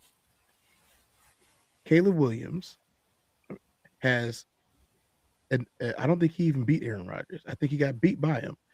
Justin Fields has as many wins against Aaron Rodgers that Shedeur Sanders does. And Justin Fields is what, a 5-year veteran, 6-year veteran? Yeah. Shedeur Sanders is a third-string quarterback that is basically about to upend an entire organization if they don't do right by him. Man, send him to Dallas, bro. Let him sit behind Dak for 3 years. Let him sit behind Dak for 3 years, and we ready to fucking roll. Send him to Dallas, and we gonna pay him. By Dallas, and we gonna pay him. He gonna be the highest paid backup in the league. We gonna pay him. So you know who's funny about that? He would do it. Yeah, for sure. And we gonna bring Dion in. Yeah, you know the play. You know the play, but let's not get too far. Yeah, we ain't got to talk too much about it. We got some years in front of us. Yeah, Passport Skull said that's how it was with that garbage quarterback we had, all because his OG was sleeping with the coach, all alleged for content creation purposes. Yeah, man, the politics, bro. Whoever this is. Optiplex said y'all should rename the show the Oiled Up Dworking Experience and oil up for me and begin dworking effectively immediately. No, you know what we're gonna do? We're gonna oil your mama up instead, all for content creation purposes and entertainment. You feel me? Thank you for your tell her to come to Menage Mondays. Yeah, we're gonna oil your mama up with the Diddy oil. Thank you, all for content creation purposes, allegedly. You know what I'm saying? For entertainment purposes, allegedly, all alleged. Totally kidding. On the set. He said with Diddy. Goofball, you know we from the town, boy. Calm down. Yeah, man. But nah, dope conversation. Let's go back to this Q&A real quick that we had. Yes, sir. Yeah. Dang, it's already been 90. Yeah, easy. Roxy said, "When do you think that that should happen? Dating or cohabitating? When do you think?" I'll be honest with you, Roxy. I'm gonna be honest with you. A focused man is not going to wait around for anyone to act right. A focused man. Now, there are men that give grace. And I'm not saying that there are not men that give grace, especially if you got a pretty good package that he is digging. But a focused man that is strictly focused on business is not going to wait around to cohabitation. You will not make it to cohabitation because he has already deemed you outside the parameters of which he will accept. Like I said yesterday, men do not get married for what you could possibly do later. Men get married for what you are doing right now. Yeah. I agree. I think men get married hoping that things stay the same. Women get married hoping that, you know what I'm saying, some shit gets spruced up in the way of their favor and their convenience. I definitely feel like that's the notion of how things be going and shit. And I could say, you know, from hearing it from my own parents' mouth, who've been together and are still together for 40 plus years, you know, my mother even said that shit almost caused their marriage not to work. Like her expectations changed, and my dad was being the same nigga she fell in love with. And she had to realize that she was the one tweaking. And once she got out her own way, here we are. You feel me? Like literally, but it's so many women who don't have that conversation with self. She said she had a conversation with herself. She had to be objective. You feel me? Stop pointing Find her fingers at. favorite person to talk to. Oh God, hey, look, you know what I mean? She's but yeah, my mama dope for that shit. You know, a lot of women can't do that. You feel me? They end up in court before they do that. Before they Internal hold themselves dialogue is accountable. necessary, bro. Yeah, or even just holding themselves accountable when they have it. It's Yeah. people that lie to themselves and lie to God. It's people that lie to God in their prayers. It's a fact. It's people that lie I've to seen it God happen. in their prayers. Yeah, lie to God in their prayers. Like, you know, like, do you know that we can see you? So yeah, it's one of them things. You know what I'm saying? So yeah, man. But yeah, when do you think it should happen? Dating or cohabitating? I think it's a feel, right? And I think it so much goes into it, Roxy. Like, depends on how old y'all are, you know, what phase and stage y'all are in life. You know what I mean? If y'all too young, that might be a bad decision. Still too much kicking it left in your system. Still too much want to hang out with the girls, want to hang out with the bros in your system. You know, cohabitating in those years, I feel like could be rough. You know, your crib be a light frat house on the weekends and shit like that, especially before y'all make kids, you know, or cohabitating that young, y'all probably gonna have a baby a little sooner than y'all planned on because, you know, the people, the furniture moves in, the rubbers come off, you know what I mean? And so people end up popping one out within the first 2 years of cohabitating. So I just think it depends on phases and stages of life. You know what I mean? If you're a little older and this ain't your first rodeo, you know what I'm saying? Then maybe y'all could swing into that a little smoother and a little quicker because y'all know what conversations to have, what things to discuss, do's and don'ts to tap into versus like learning on the fly, learning on the job type shit. You feel me? So I think I will address that, Classic. yeah. It is 10:42. That is 2042 hours Central Time in America. Mm-hmm. I would like people to stop asking the question, well, how did this happen? You've never lived with a woman. You've never lived with a man. By the time y'all live together, you know, y'all might just, you know, she might have just got out the shower and that thing's looking nice right out the shower. This is the best time to go get it. You go get it. And you're not looking for, you're not looking for no gold packages. Mm. You're not looking for no sprays. You're not looking for no bottles of slippery stuff. You're not looking for none of that. The animal has taken over at that point. The beast inside has taken over. You really think that you're about to stop doing what you're doing when y'all living together? This is why people misunderstand when people say don't live with women. If you're not ready to live with a woman, you shouldn't, because this is what will happen. Y'all gonna have some kids. Y'all, what did dude say last night on the video? What was it, the night beforehand? We was watching all that video together. The night beforehand, we was watching the video. He was like, "Oh, I got about tree. No, I got one with her and one on the way. Yeah, I'm trying to get up out of there." Yeah. And they was like, "What do you mean he's trying to get up out of there?" Well, I mean, we live together, so it kind of just happens. And they was like, "What do you mean it just happens?" Yeah. I didn't really get to go in on that because I wasn't in the chat. But what do you mean it just happens? What are you talking about? You never been in that situation before? You ain't never lived with a woman, have you? You live with a woman, you already understand. Y'all together every day. She gonna feel some type of way sometime. You gonna feel some type of way sometime. And more times than not, it's gonna be around the same time. It's probably about 2 a.m. Shouty. It's probably about 2 a.m. And it's right there. It's available. It's ready. She letting you in. You're gonna take it, regardless of how you feel about her. You know what? I'm just gonna go ahead and take this real quick because ain't nobody else around here. It's right here. I ain't gotta go nowhere. I ain't gotta pay no money for it. She giving it to me. I ain't gotta go on no dates. Come on, y'all. We gotta be smarter than this in 2026. Type shit.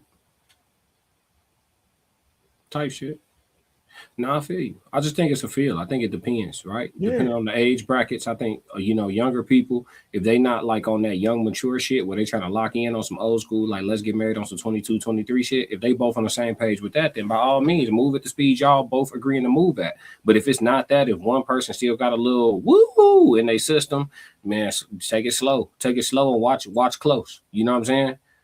Either side, whether it be the male or the female, you know what I'm saying? Just take it slow and just watch close. You feel me? Pay attention. Because it's a lot to, it's a lot to break up at that point. Once y'all cohabitate, y'all names on the same documents, y'all got different, it's a lot to break up at that. Well, not too much, but it's more complex than just a phone call. You know what I'm saying? Hey, or come get your little shit out this drawer type shit. It's a different conversation at that point. So, but yeah, man, dope question. We appreciate you, Roxy. But yeah, man, that was all the segments. That was all the segments. Did you have anything for chat Q&A, or did anybody in the chat have anything that y'all want to throw at us real quick? Ask us some questions, and please don't be nothing weird. Yeah, if it is, I'm gonna roast you. I don't care tonight. Yeah, we get y'all a cool 10, 15 minutes or whatever. I got time today, cuz. Yeah, I got time. I ain't in no rush. You know what I'm saying? If y'all wanna, probably be up the rest of the night anyway. I might do a red room tonight. Depends though. I got a lot of logistic shit to handle. It is Friday night. No, for sure. It is. Could do Saturday. Are they? They are. Shout out to everybody in the chat. Passport Sco said facts. Yeah, man. How you feel about 2026, man? You excited for the year? While we wait on some chat Q&A to come in. If I'm being completely honest, I feel like this is going to be the best year of my life. Yeah. I just something inside me, as hope springs forward, as they say, I just feel like this is going to be the best year of my life.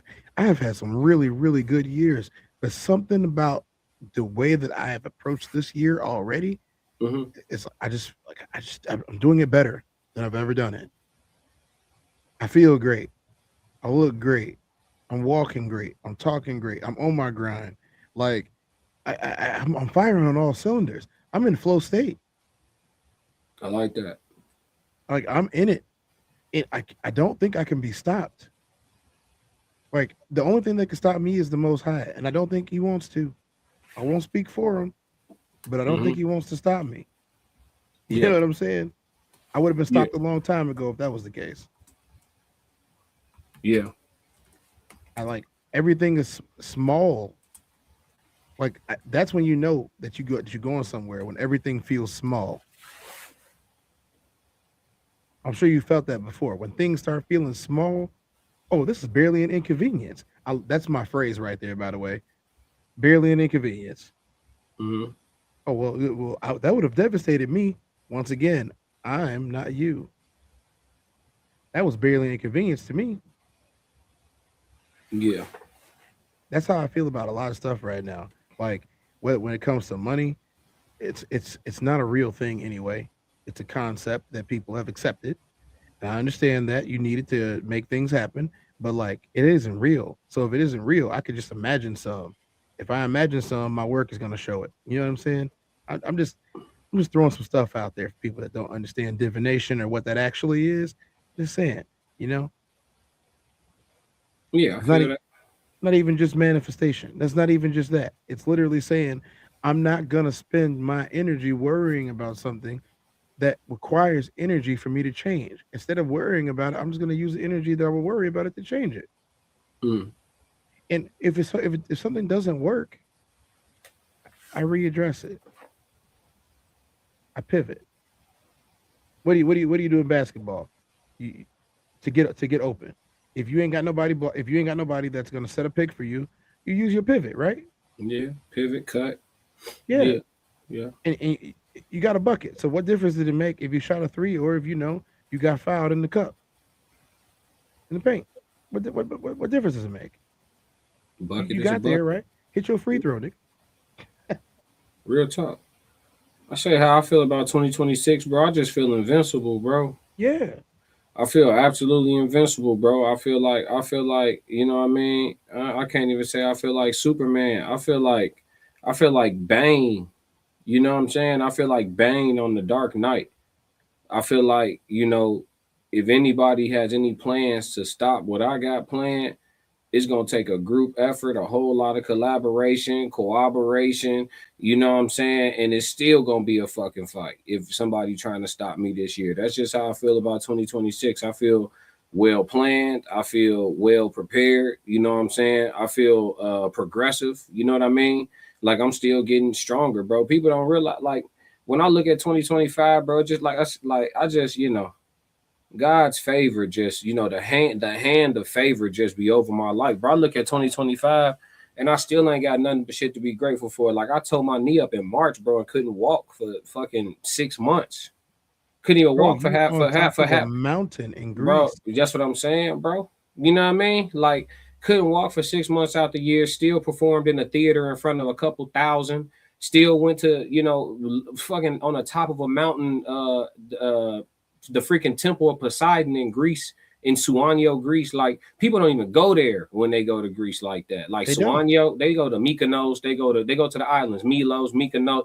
They, man, bro, I was at the temple of Poseidon, bro. They go like, to the vacation literally spots. like, you know what I mean? So, you know, 2026, as far as like, it's a Did real your serious. travel? Yeah, my grandfather traveled a lot. My grandfather actually paid for the whole family to go on a cruise. That's how I took my first trip out the country. Was my grandfather paid for it? Yeah. You got to think.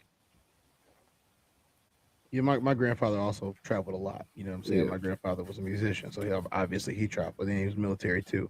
Yeah. It's up to us as men to do things that are within our possibilities without making excuses about why we're not doing them. Yeah. And I think that and so ladies, y'all can take some notes on this because I'm going to speak about this. I will challenge every single one of y'all that has issues with what men do as far as how y'all are treated, about how horrible that a lot of them are. I will challenge y'all to find y'all somebody who just does what he says that he's gonna do. It's really that simple. Find you one that does what he says he's gonna do, hell or high water. For those of you who don't know, hell or high water means everything might go bad. The house might flood, but we're gonna drain it, we're gonna rebuild it, it's gonna be nice afterwards. Find you somebody that does what he says he's going to do, regardless of what it looks like and what the circumstances are. That's the real measure of manhood right there, is your word. Your word is your bond. Your word is your bond. Hey, I don't care if it takes you 6 months to rebuild this thing. What's your approach to the year? Mine? Like if you had to put your approach to the year in 2 words or less. There's only one word that I need. Relentless. That's crazy. I was gonna say the exact same word. It's just on me right now. I can't stop. A dog gotta eat, bro. I was on the beach and it was just me. I didn't go with anybody. You know, I didn't bring anybody with me. I was on the beach in Hawaii and I was swimming out in the middle of the ocean. And the water just kept coming. And you know, every beach isn't like that. And I realized that the reason why the beach is the way that it is and why the surf is so strong in Hawaii is because if you look at where Hawaii is, it's in the middle of the ocean with nothing anywhere near it.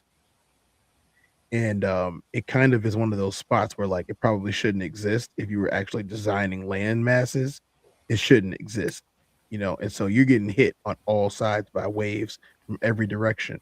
And I'm like, I got to be a little bit stronger. I got to be a little bit stronger. And then like, I don't know, man, but clarity hit me right then and there. The sun was shining. And you know, I went up under one of the waves and I came back up under, and you know, the word relentless, just like it doesn't stop. It doesn't stop at night. It doesn't stop in the daytime. It never stops. It never stops. It never stops. And I'm like, well, this island persists, even though the water is relentless.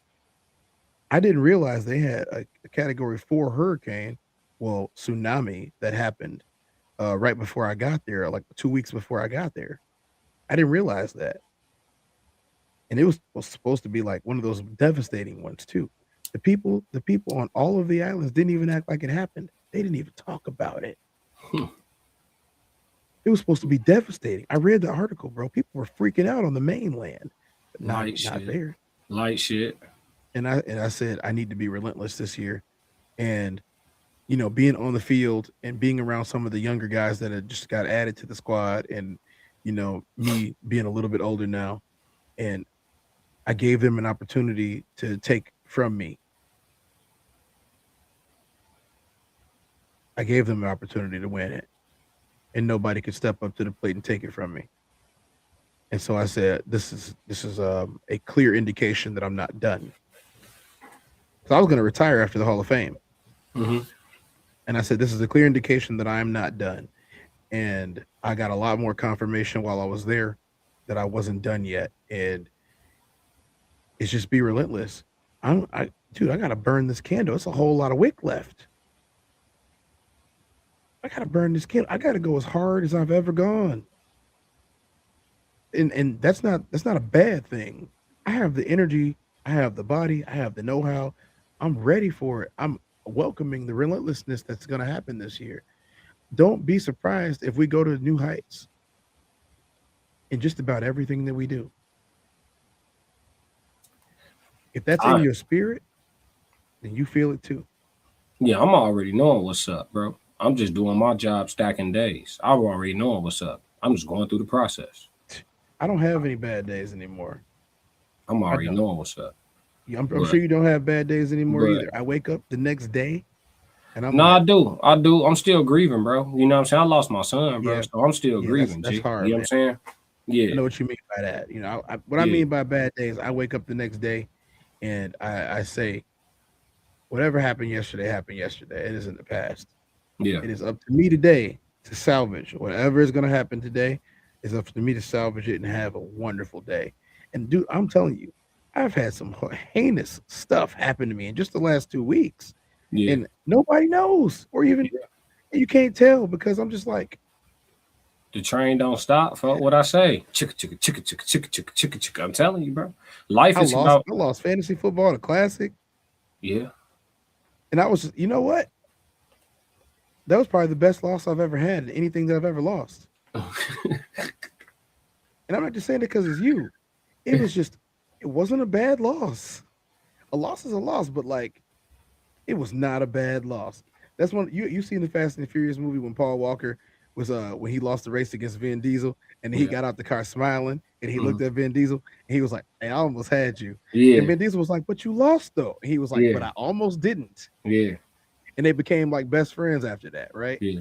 It's because they both saw the dog. Yeah. Sometimes you see the dog, you be like, I know I'm a dog, but if that's the dog I got a partner with, I'm cool with that. Yeah. However this shit go, it's respect. For sure. I'm cool. I'm cool knowing he's just as strong as me is not stronger. I'm cool with that one. That's for sure. Iron sharpens iron, bro, if you know what I'm saying. For sure. I can't say that I know. I can't say that I feel like 2026 would be like the best year of my life and shit. I can't really say that. But I will say it's going to be definitely one of the most productive and successful years of my life. You know what I'm saying? Because I just got a lot of rage to transmute into productivity. Why would you say it would be one of the best? Because success and the best ain't necessarily always the same thing. You know what I'm saying? Like, I don't like the peace that I used to have, you know what I'm saying, before I lost my dog. I got to find that again, you know? So until I can locate it, it's tough, you know? I see what you mean by that. Yeah. I see what you mean by that. But success is one thing, though. I'll say this, right? If we're thinking about, we didn't do a New Year's episode the way that I thought we should have done one. I made a joke on social media the other day, and the joke said, I don't think I want a new year. I think I want a lightly used or certified used 2006 or 2016, maybe a 2007 for good measure. And it was a joke, but it got me thinking, what made those years so good for not just me, but for the majority of people? If you look back, people will be like, man, summer 16 was probably one of the best summers of everybody's life. There's going to be some people that say it wasn't, but I know how good that year was. It was the year before any real recessions hit us again. You know, the bread. It was, dude, the money in 16 was crazy. The value of money was crazy. The events were crazy. Just being a young person, but not being too young at that time, it was so surreal. Like I had so many leaps and bounds. I bought a house, bought new cars. I was living a great life. You was him, Tez? Bro, 2016, You was like him, folk? I felt like the rebirth. Like when like you get reborn, because I have Phoenix moments, as I call them. Yeah. Like I feel like me coming out the water in Costa Rica in 2020, 2022, one of the two. When I came out the water, I felt the Phoenix moment, and I knew I was about to go on a ridiculous run. Right, I put up 200 yards and a couple touchdowns right after that. The next day, I hadn't done that in a couple of years. I was unstoppable. And then most recently, I came up out the water and I was feeling chiseled. I'm talking about, I don't know what it is about reconnecting with the earth, but the minute that you get replenished, you come back up and you're just like, there's nothing that can stop me. And that's how I felt. There was nothing that could stop me. And so I have that feeling again. I had that feeling in 06. I had that feeling in 07. I had that feeling in 08. Banner years. I had that feeling in 2014, 2016 for sure. 2019 until all that BS happened. And then I felt again in like 21, 22. Feeling it right now. I know what it feels like. This is a rebirth moment. This, the thing about the Phoenix is when the Phoenix gets reborn, it isn't reborn as a baby. It's reborn with all the knowledge that it had previously. It just gets reinvigorated. Yeah. Feel right now, like you can't tell me that I'm in my late 30s. You can't tell me that, bro. I don't feel that way. I feel like I have the energy of somebody half of my age with the intelligence of somebody twice my age. The wisdom and the knowledge and the know-how and the life experiences of somebody twice my age. And I can't shake it. I feel like that's the prime. You're describing that's like you just cracked the code. I feel like that's the definition of the prime. When you physically feel younger than your age still, but your wisdom feels beyond your age and you kind of like in this flow state. I think that's what the definition of being in your prime should be. Yeah. Low key. Like that sounds like a prime, right? Okay.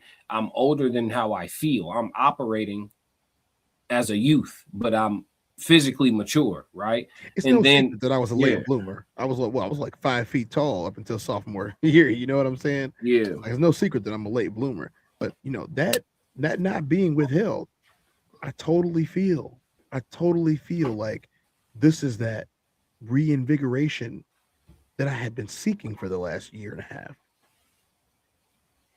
And I'm not just talking about content creation. I'm talking about every area of my life. Every area of my life has been enhanced over the last 6 months. And it's only going to keep getting better to the point of where I can take a loss or a dysfunction or a situation that's designed to break me as nothing more than barely an inconvenience. Yeah. I think this year is going to be great, man. I think it's going to be great. And I think it's going to be one of my greatest. It's going to be definitely be on my greatest hits. I truly believe that. I fuck with it. Yeah, I think it'll be top 5 for me. I could see it being top 5 just from a level of productivity and success. I think a lot of doors will, or not even think. I could see it. Like a lot of doors gonna open, a lot of opportunity, a lot of new beginnings gonna blossom. You know what I mean? Things like that. And I think a lot of opportunities when you put in work and you lock in for sure, and your intentions is pure with the universe, it's a lot of things that come your way that you don't even foresee, bro. So it's like you don't even like we could think and write stuff on our vision boards, and then you end up surpassing and superseding all of that shit by the time it's all said and done. So you ain't wrong, bro. I could feel it too. You know what I'm saying? I got to get back to a place where like shit, I could really enjoy that shit for real, because success don't feel the same. You know what I'm saying? Not the same way. It never feels the same way twice. Nah, I just don't feel. You know what I mean? Like, nigga, missing a whole part of me, my nigga.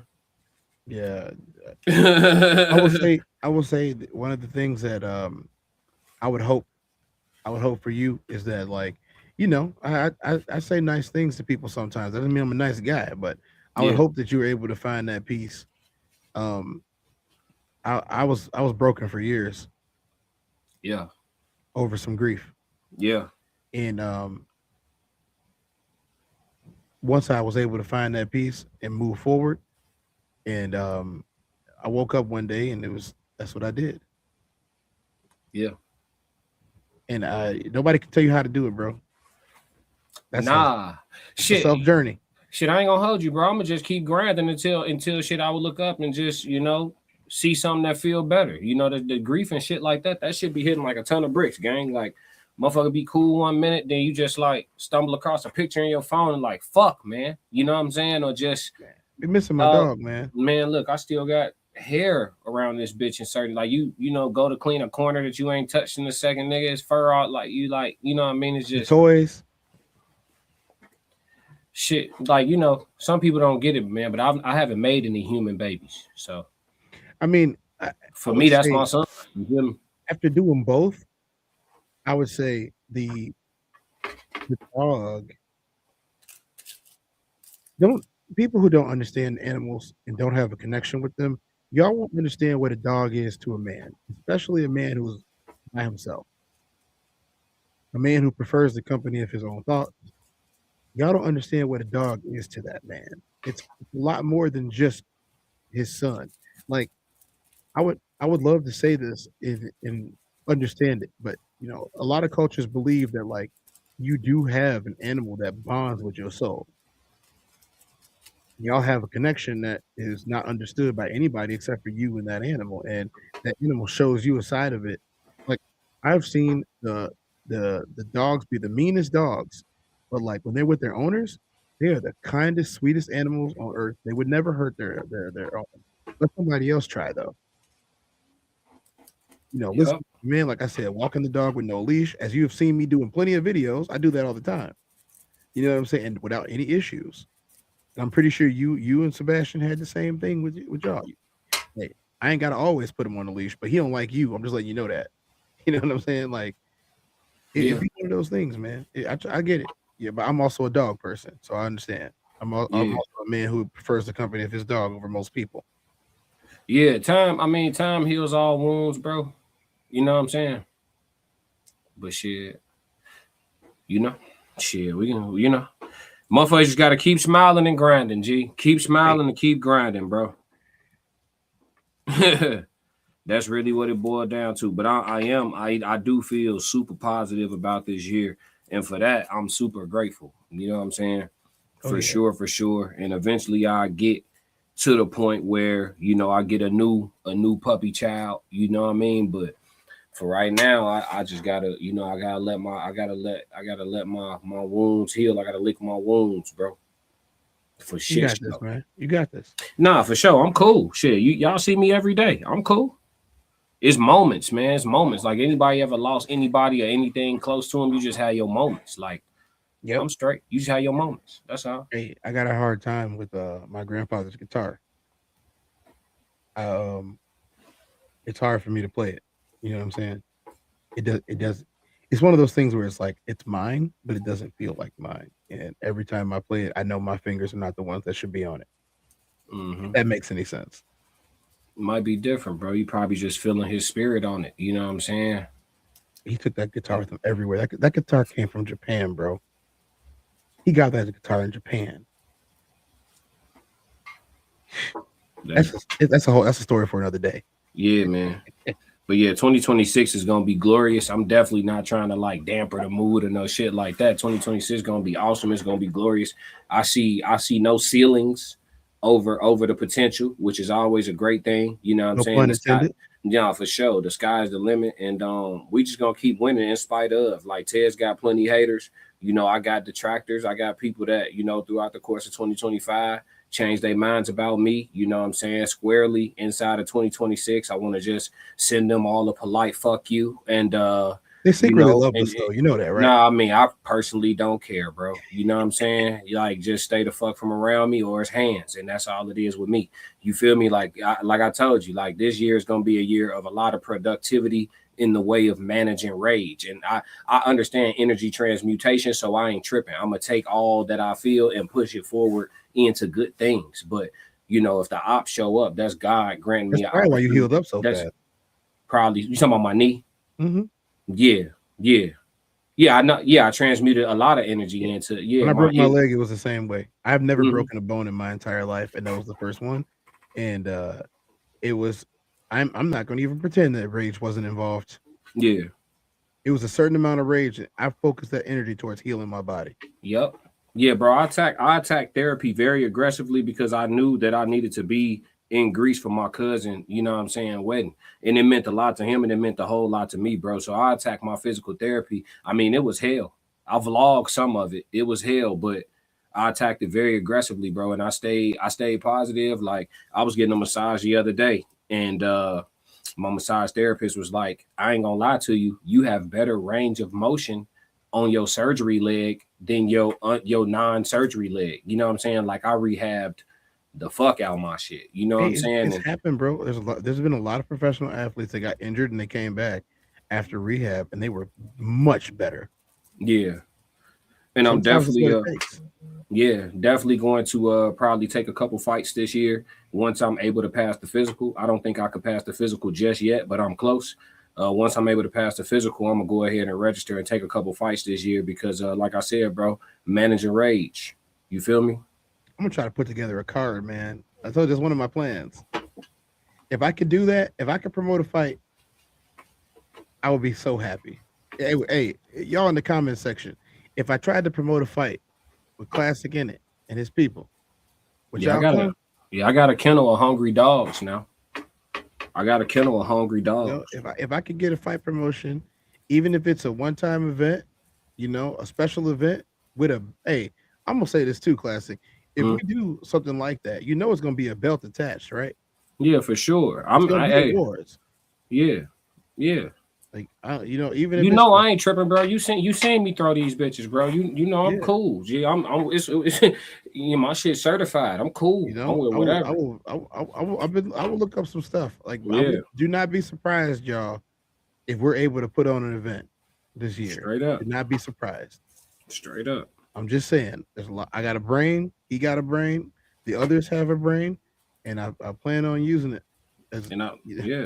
And I got some hungry dogs. Like I said, I got a kennel of hungry dogs. You feel me? So it ain't nothing. We just got to figure it out. Might be able to make some moves this year by promoting an event. Yep. Roxy said, "Sign me up. I want to watch." Yeah. I work on the craft, bro. I ain't no, you know what I mean? I'm not no easy out for nobody at this point in my discipline. You know what I'm saying? Like my defensive responsibility, my conditioning is good enough for me to go get work and not, just get pummeled by nobody and shit. I ain't no easy out. That shit over with. Them days is over with. Niggas should have caught me sooner. I ain't gonna lie to you, bro. And I got, you know what I'm saying? Are you muted, gang? I can't hear nothing. You muted. Are you on the phone? Just on purpose? You muted on purpose? All right, that's cool. But yeah, man. 2026 gonna be glorious, man. We finna march right into this shit and take everything we want. And for everybody that's listening who got shit they trying to get to, man, just go ahead and get to it. On the days you don't feel like it, just do that shit anyway. And when that little hour or 2 hours it take for you to do your obligations that you don't feel up to for the day, when that shit over with and you knocked it out, you will feel better and you would thank yourself, tomorrow. And tomorrow you're gonna actually feel like doing it. So that's another day. We just gotta stack days. And everybody listening gonna be successful. That's a fact. Roxy said, I want to watch professional fights like boxing and MMA. Yeah. My plan, Roxy, is to turn pro and take a couple fights at some point. It probably won't be this year. The fights I have this year will most likely be amateur. But my goal is to eventually turn pro and take a few fights just on some bucket list type shit. But that's what it is. I train my ass off and I don't feel like it's, I don't feel like it's nobody for me to worry about. She said, as is, sorry. My sister is a surgeon and she doesn't get very much time to call. So normally I would not answer a call during the show, but I had to say that. My sister is a surgeon and she called me and I had to. No, bro, I love her so much.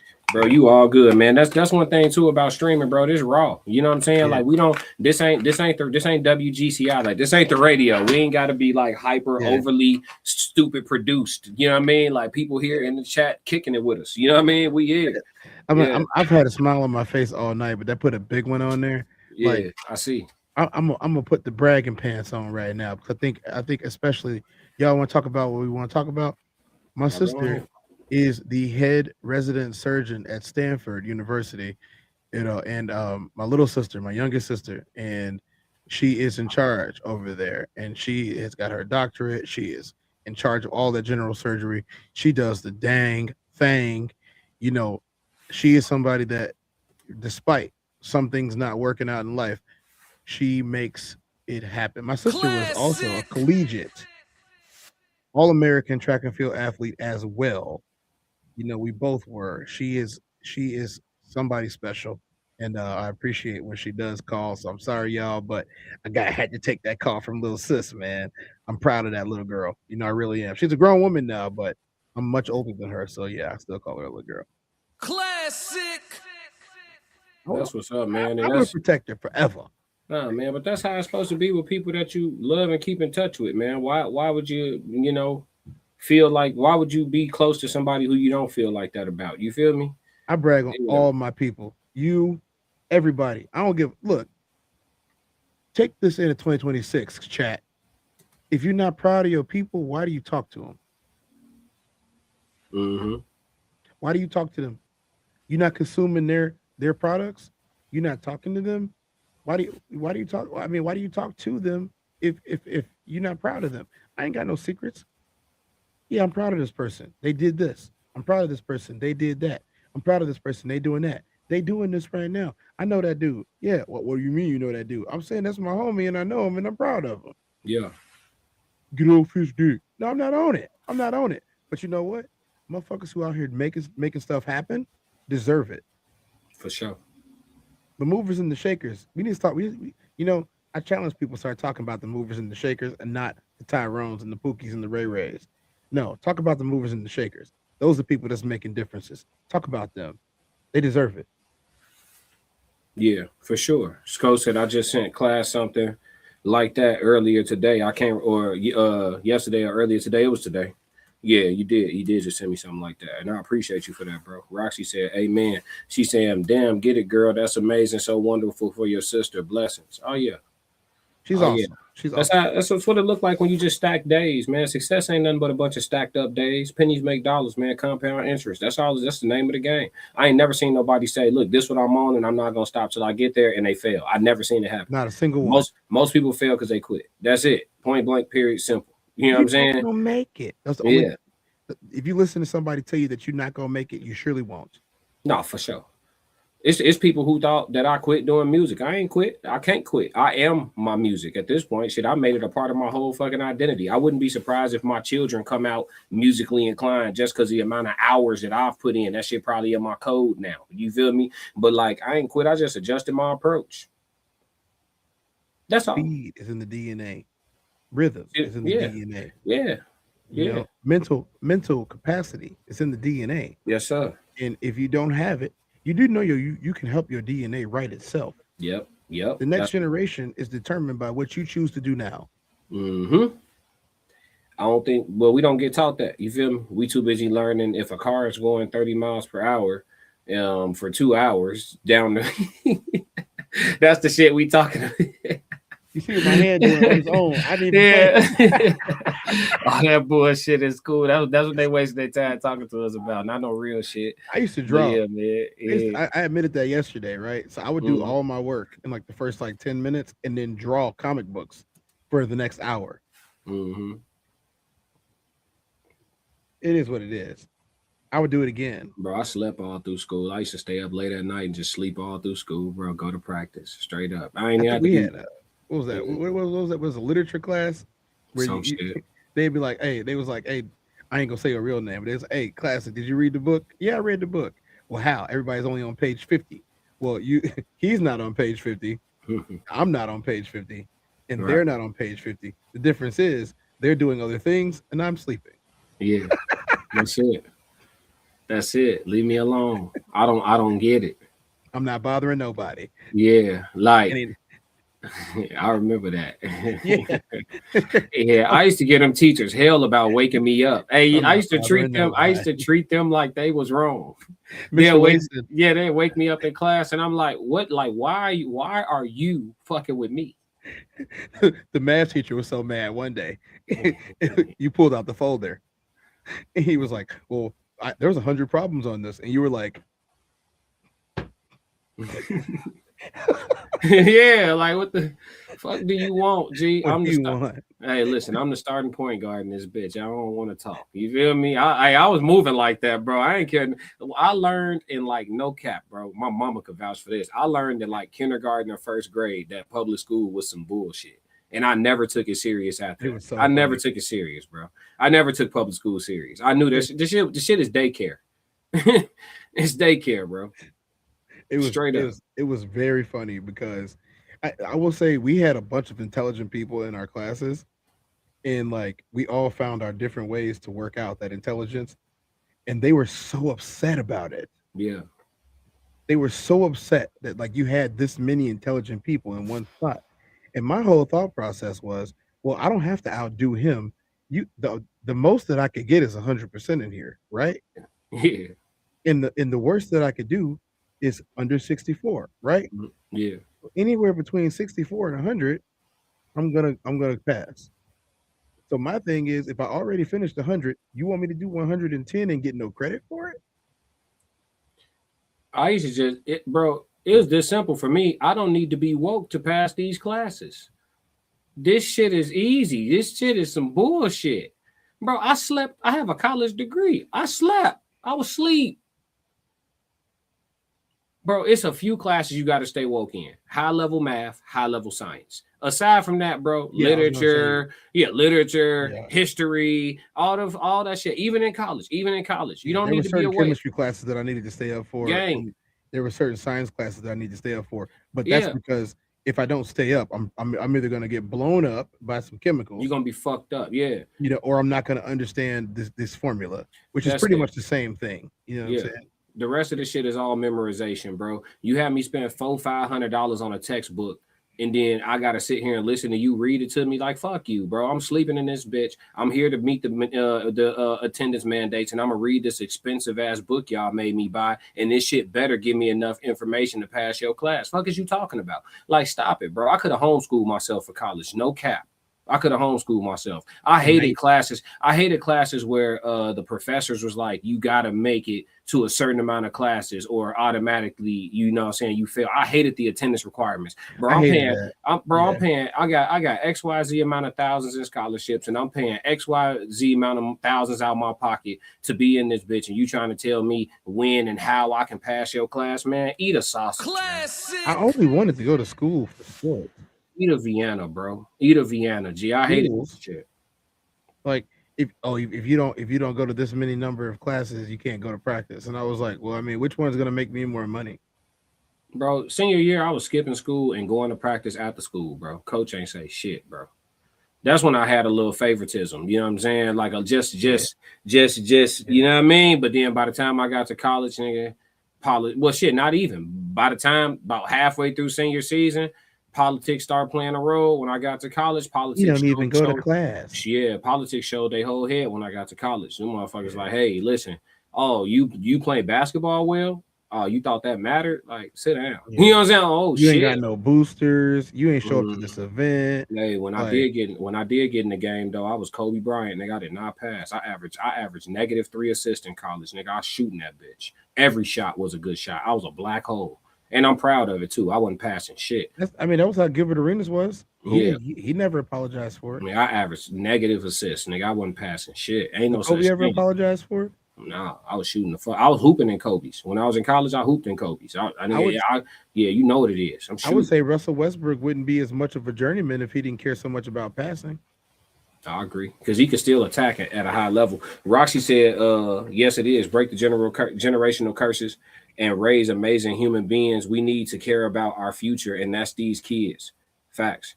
Passport Skull said he was at my crib half the time when he was in college. I saw class damn near daily. Yep. I wasn't going to class, bro. I don't need to, bro. I'm showing up on test day, knocking that shit right out, bro. Yeah.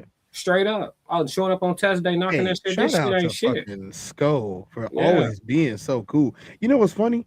It's like I knew y'all was cool for a really long time, but like, you know, I want to say like if it's anybody that anybody ever never had to doubt, it's Skull, man. I ain't never had to doubt that man at all. Nah. That's why I can take whatever he say at face value, because I ain't never had to doubt him He's had my back as an adult. He's had my back as a young man. He's had my back as a child. Like, Sko was a real one. I'm gonna keep it this simple, bro. He embodies the concept of letting you be who you are in peace. Yeah, he do. He do. That's it, bro. He is the definition of that shit. If you want to be yourself in peace around somebody, G, go be around Sko. He gonna let you be who you is, G. He gonna let you rock out. He don't really get no fuck. As long as you don't say nothing about him lighting up, you good. You say something about that, you say something about some smoke, nigga, it's gonna be a little conversation. But aside from that, you know what I mean? Life is good, bro. Yeah, you gotta let him be Snoop Dogg. But aside from that, bro, Hey, there ain't no at issue. work one time, I was like, "Hey, what you going?" He said, "This is in my contract." Straight up. Yeah. He's like, "This is in my contract." Yeah, I can't make this shit up, bro. I was cutting college classes to go to the studio, bro. I'm going to the studio, nigga. When is the test? I remember walking out of class one day when he moved the test date back. I shit you not. I came to class and he was like, I was like, hey, you know, he started teaching a lesson. I raised my hand. I'm like, yo, ain't it a test today? And he was like, oh, you weren't here on two, because it was like a Tuesday, Thursday course. He's like, you weren't here on Tuesday. I told everyone that the test is moved to next Tuesday. Boy, I got my book back. I was like, oh, we not taking the test today? He was like, no. I was like, I'll see y'all Tuesday. Motherfuckers start dying laughing. Nigga, I'm not, what? Everything you about to say is in this $400 book. I either You don't made me need pay for it. No, this was my logic in college. I either don't need you or I don't need this expensive ass book. If you gonna make me buy this book, you can't make me come to your class. If because some teachers did, they was like, you can't pass my class if you don't buy the book. You gotta have the book. You know what I'm saying? If you gonna make me buy this book, if you gonna make me buy this expensive ass book, you cannot make me come to your class. If you don't mandate that we buy the book, I'm gonna be in this mug. I'm gonna save the money and pull up and listen to you and take notes. That's free. Okay, cool. Because when you 19, bro, buying a $400 book, $350 book, man, it might take you a month to afford. Shit. Hey, bro, you feel me? 18, 19, when you in school and an athlete, that might take you a month to afford. Come on, you waiting on refund checks, all type of shit going on. No, G, look, if I don't need the book, I ain't get. Come on. So if you was one of the professors that made me buy the book, G, I'm not coming to class. I'm gonna read this book, this expensive ass book. You're gonna be there on test day and that's it. On God, and I'm passing. They used to hate that too. Oh, he keep getting B pluses. I was a B plus king. I was king of the B pluses. I'm gonna get an 88. Hell no. Right? I'm gonna get a B's, get degrees. I'm gonna get a B plus for your shit every time. Yeah, on God. Making sure. I'm gonna miss all the difficult shit, all the common sense shit, 100%. It's only like most tests. That's the crazy thing about the school system. Most tests, only 5 of the questions be hard. Like the rest of this shit be common sense. I don't even have to read for this. The rest of it be a waste of my time. Yeah, on God. Yeah, bro. So yeah, that's why when people be throwing their degrees around, like, nigga, I went to college too. That shit ain't even hard. Stop using your degree to validate how smart you is. You ain't even have to pay attention to that. And in 6 months, we're gonna have this conversation again. But you know what I'm saying?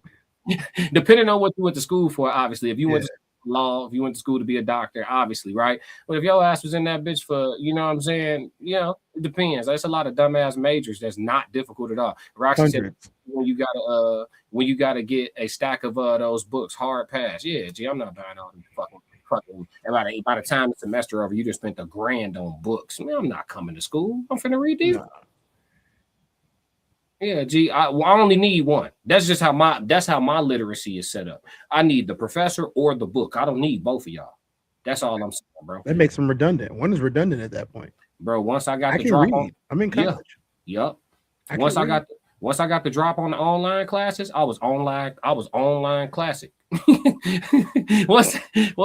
could take this online. I don't gotta. Oh yeah. It's bad when they send somebody to your dorm room and they're like, you ain't been to class in a week. I'm like, has there been a test in a week? Yeah. Has there been a test in the week? Oh God. No. Okay, then why are you over here? Bro, my college basketball coach said something to me. The assistant coach, he was like, "Hey, your teacher for your blah, I forgot what course it was and shit." He was like, coaches get reports on who come into class and stuff like that. I was like, oh, okay. I was like, did the report show my grade? And he was like, yeah. He was like, yeah, your grade is fine. You know what I'm saying? But we like for our players to be in class and look good on the team and this, that, and the third. I'm like, nigga, y'all not even using me. Why are you worried about my attendance in class? Well, listen, when y'all decide to start putting me in the game, you feel me? Then we can worry about my attendance. But while y'all got me averaging 30 on JV, nigga, eat a Vienna, nigga. Fuck is you talking about, nigga? One day we got to talk about how it feels to like be the guy that has to do all the stuff. Yeah. You're not about to play. Yeah, fuck out of here, bro. I'm not Rudy. This ain't Rudy, nigga. I'm not Rudy, gang. No, we grew up watching Rudy from Notre Dame. I'm not Rudy, gang. I practice busting. Did you ever get to meet him? Ass. No, I don't need to. You know what I'm saying? I'm gonna say you don't need to, but meeting Rudy is funny. Yeah. Rudy cares more about the movie Rudy than he does about his actual legacy. He cares more about the movie Rudy than his actual legacy. But bro, they be trying to Rudy studs. Gee, I'm a stud. You see? Do you see what I'm? Yeah, you see what the fuck I'm doing to the first team. I know what you can do. Yeah, exactly, bro. I ain't trying to prove nothing here. I'm calling that what it is. You see what the fuck I'm doing to the first team every day in practice. You worried about my attendance in class, and you acting like you don't see what you seeing on this court. You gave the best player in the state buckets. Yeah, listen, bro. Whoever wanted can get it. You gave the best. Look, you know me and him. We are real cool, and I'll always support that man. But you gave the best player in the state buckets. I don't need no. Hey, look, man. I don't need no credit. It's all good. Look. All I'm saying is, brother, them teachers was on bullshit with them attendance policies. If you want me to show up to class, make your class harder. Make your class harder. They're not gonna do that because people won't pass it. Then I ain't gonna hold you. They wouldn't. Man, listen, bro. Look, shit. Make your class harder. I'm not coming to this bitch. Straight up. If I could pass your test without being in attendance, I'm not pulling up. You can forget about it. I will be here on all the test days. Early, too. Early. I'm trying to get out of there. Yeah. In and out, bro. Yeah, they hated that. Damn, he keep getting that. Picked, the ACTs? Yeah. I smacked those. Smacked those too. They hated me during ACTs. Smacked them ACTs. Because I did my ACT. Now, they give you like an hour and a half, right? Per module. Mm-hmm. I would do the module and then I'll close the book and I'll fold it up real nice. I put the pencil inside of it like they want you to. And then I literally put my headphones on and then I put my head on the desk, right? And I brought a little pillow, like the little mini pillows. I brought a little mini pillow and I would go to sleep right there. Because I knew I couldn't go anywhere. But you can't get up. If you get up, they fail you. You know what I'm saying? Yeah. Emma came over there. He tapped on my head. Mr. Branch. Pulled my headphone out of my ear. Now I'm already irritated. You know what I'm saying? Pulled my headphone out of my ear. I was like, excuse me? And he goes, Mr. Branch, you're sleeping. And I'm like, Mr. I'm done. Right. We're only 30 minutes into the test. I was done 10 minutes ago. Yeah, this shit easy, bro. He was like, that's not possible. Why don't you go grade it? I said, what do you want me to do? I'm wearing basketball shorts and a tank top. I'm not hiding nothing. My cell phone is in my locker. What do you want from me? I want to go to sleep. And I made sure I brought a little iPod. The old school iPods did not have calculators and a bunch of stuff. You know what I'm saying? I had a little iPod and my headphones. Matter of fact, the iPod was like, what's it called? It was Tiffany blue because I had got it from a girl that I was seeing. She gave me her iPod. Like that was just her thing. She gave me her iPod. Her mama was always buying her new ones. They had bread, but she gave me her iPod, and so I got all this music loaded up that she loaded up, and I'm listening to the music, and I'm knocked out. I might have to fail you for this, or think that you're pretending. I'm like, what am I supposed to hide the answers on? It was 100 answers on that test. Yeah, I can't possibly remember all 100 answers, right? Yeah, you had to show your work, right? I said, open it up. This is where I go. Open it up. Just don't be snoring in here, Mr. Branch. I can't help it. That's what I told him. I can't help it. I was sleeping good. Yeah, that was crazy too, bro. Like, oh man, we could be stuck on this all night, man. Uncle Plug said y'all boys wild. Yeah, man. I remember one time I went off on my college professor. He gonna wake me up. Talking about I'm disrupting class. I said, was I snoring? He's like, no, but you're sleeping. I said, okay, I'm in here sleeping quietly. You stop teaching to talk to me, but I'm disrupting class. Everybody in the class start dying laughing. He's like, I'm gonna have to ask you to leave. I'm like, I wouldn't even have came if you ain't have an attendance requirement. You asking me to leave? I didn't have to come. Just let me Didn't show wanna up on be test here. day. Yeah, just let me show up on test day, gang. We got a happy medium here. You can't kick me out from somewhere that Yeah. I don't want to be. He talking about one day when you grow up, you'll understand the importance of blah. I said, man, I'm finna be making more money than you in 2 years. And it was true. I thought that I'm finna be making more bread than you in 2 years. 38,000. Yeah, bro. So you can miss me with Oh, that did I shit. say you that out talking- loud? Yeah, hey, look, miss me with that shit you talking about, gang. Straight up.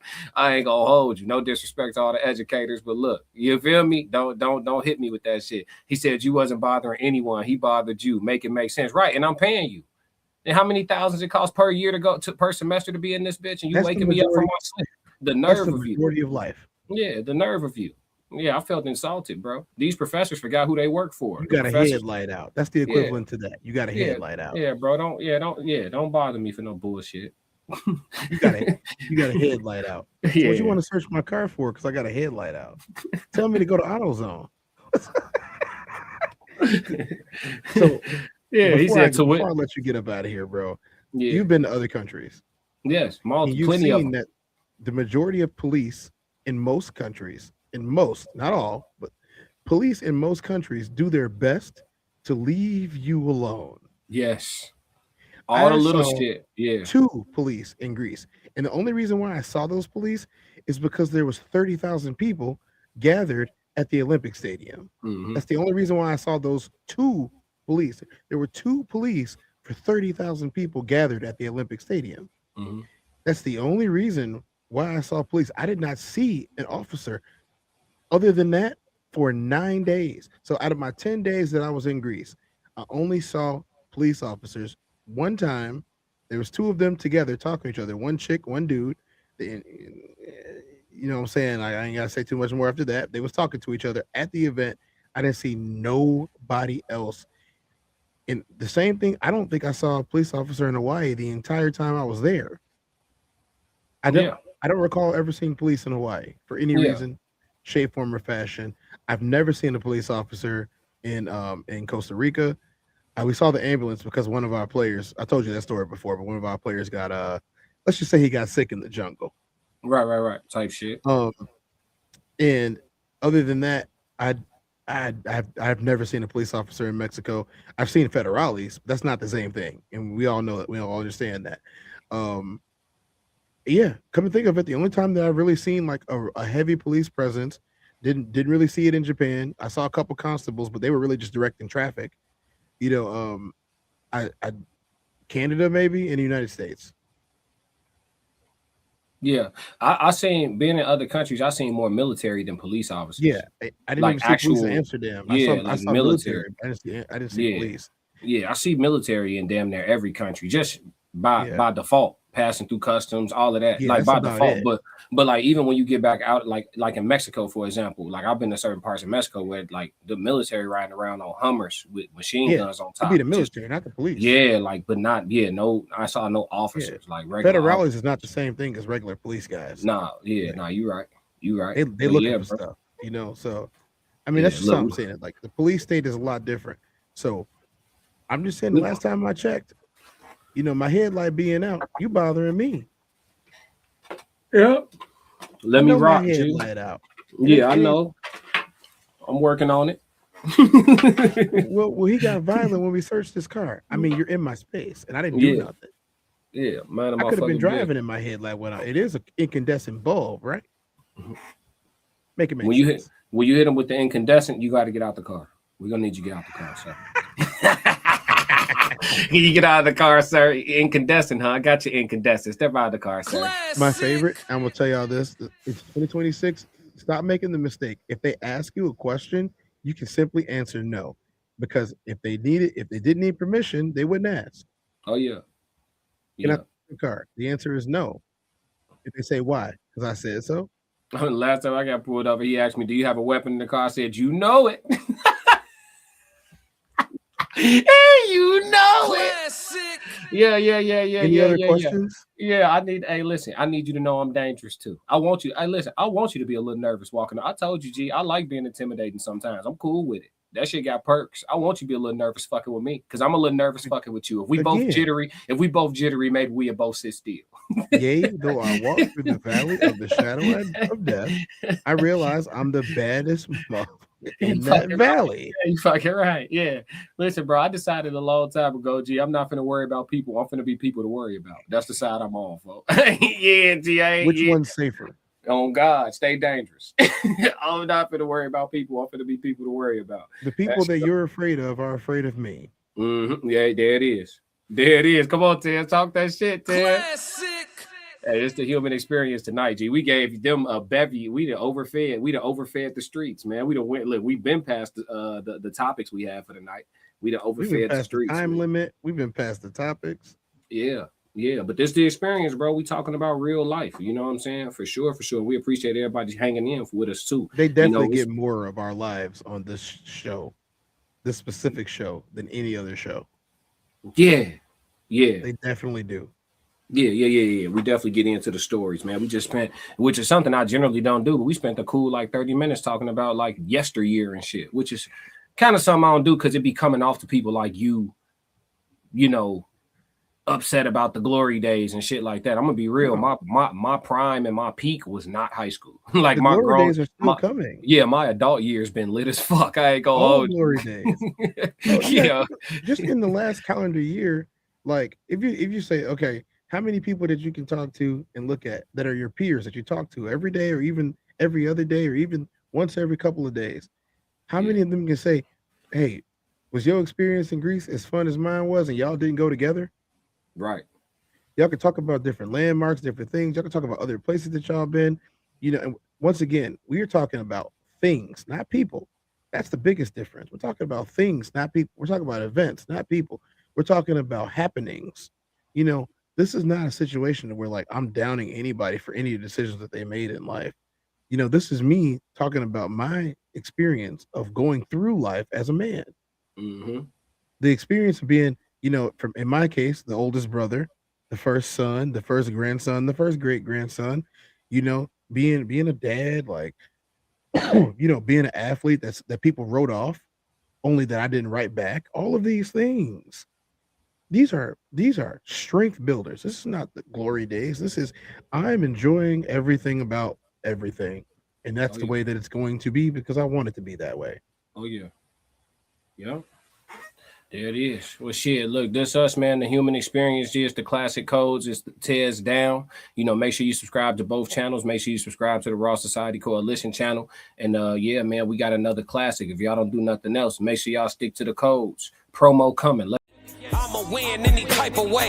That's a parlay you can take to them. I'm having that aura, I got that glow. They hate it worse when they know that you know. Walk in the room like I'm covered in gold. I used to suppress it, was about to implode. I used to suppress it, was about to explode. Sore thumb in the room, everywhere that I go. Black sheep for the fam, used to think something was wrong. Took a little time to realize I was chose. Took a little time to realize I was special. Ever since birth, been a cold under pressure. Wanna be great, gotta do a little extra. That's why I grind with obsession. Everything about me irregular, everything about me is pressure. Maximum effort, no box left unchecked on the checklist, no stone left unturned, mash on the gas and etc. Or farming hoe, I'm up in rank. Step in the room, they paved the way. I get treated like a milli tank, southpaw like I'm really tank. I do things that they really can't.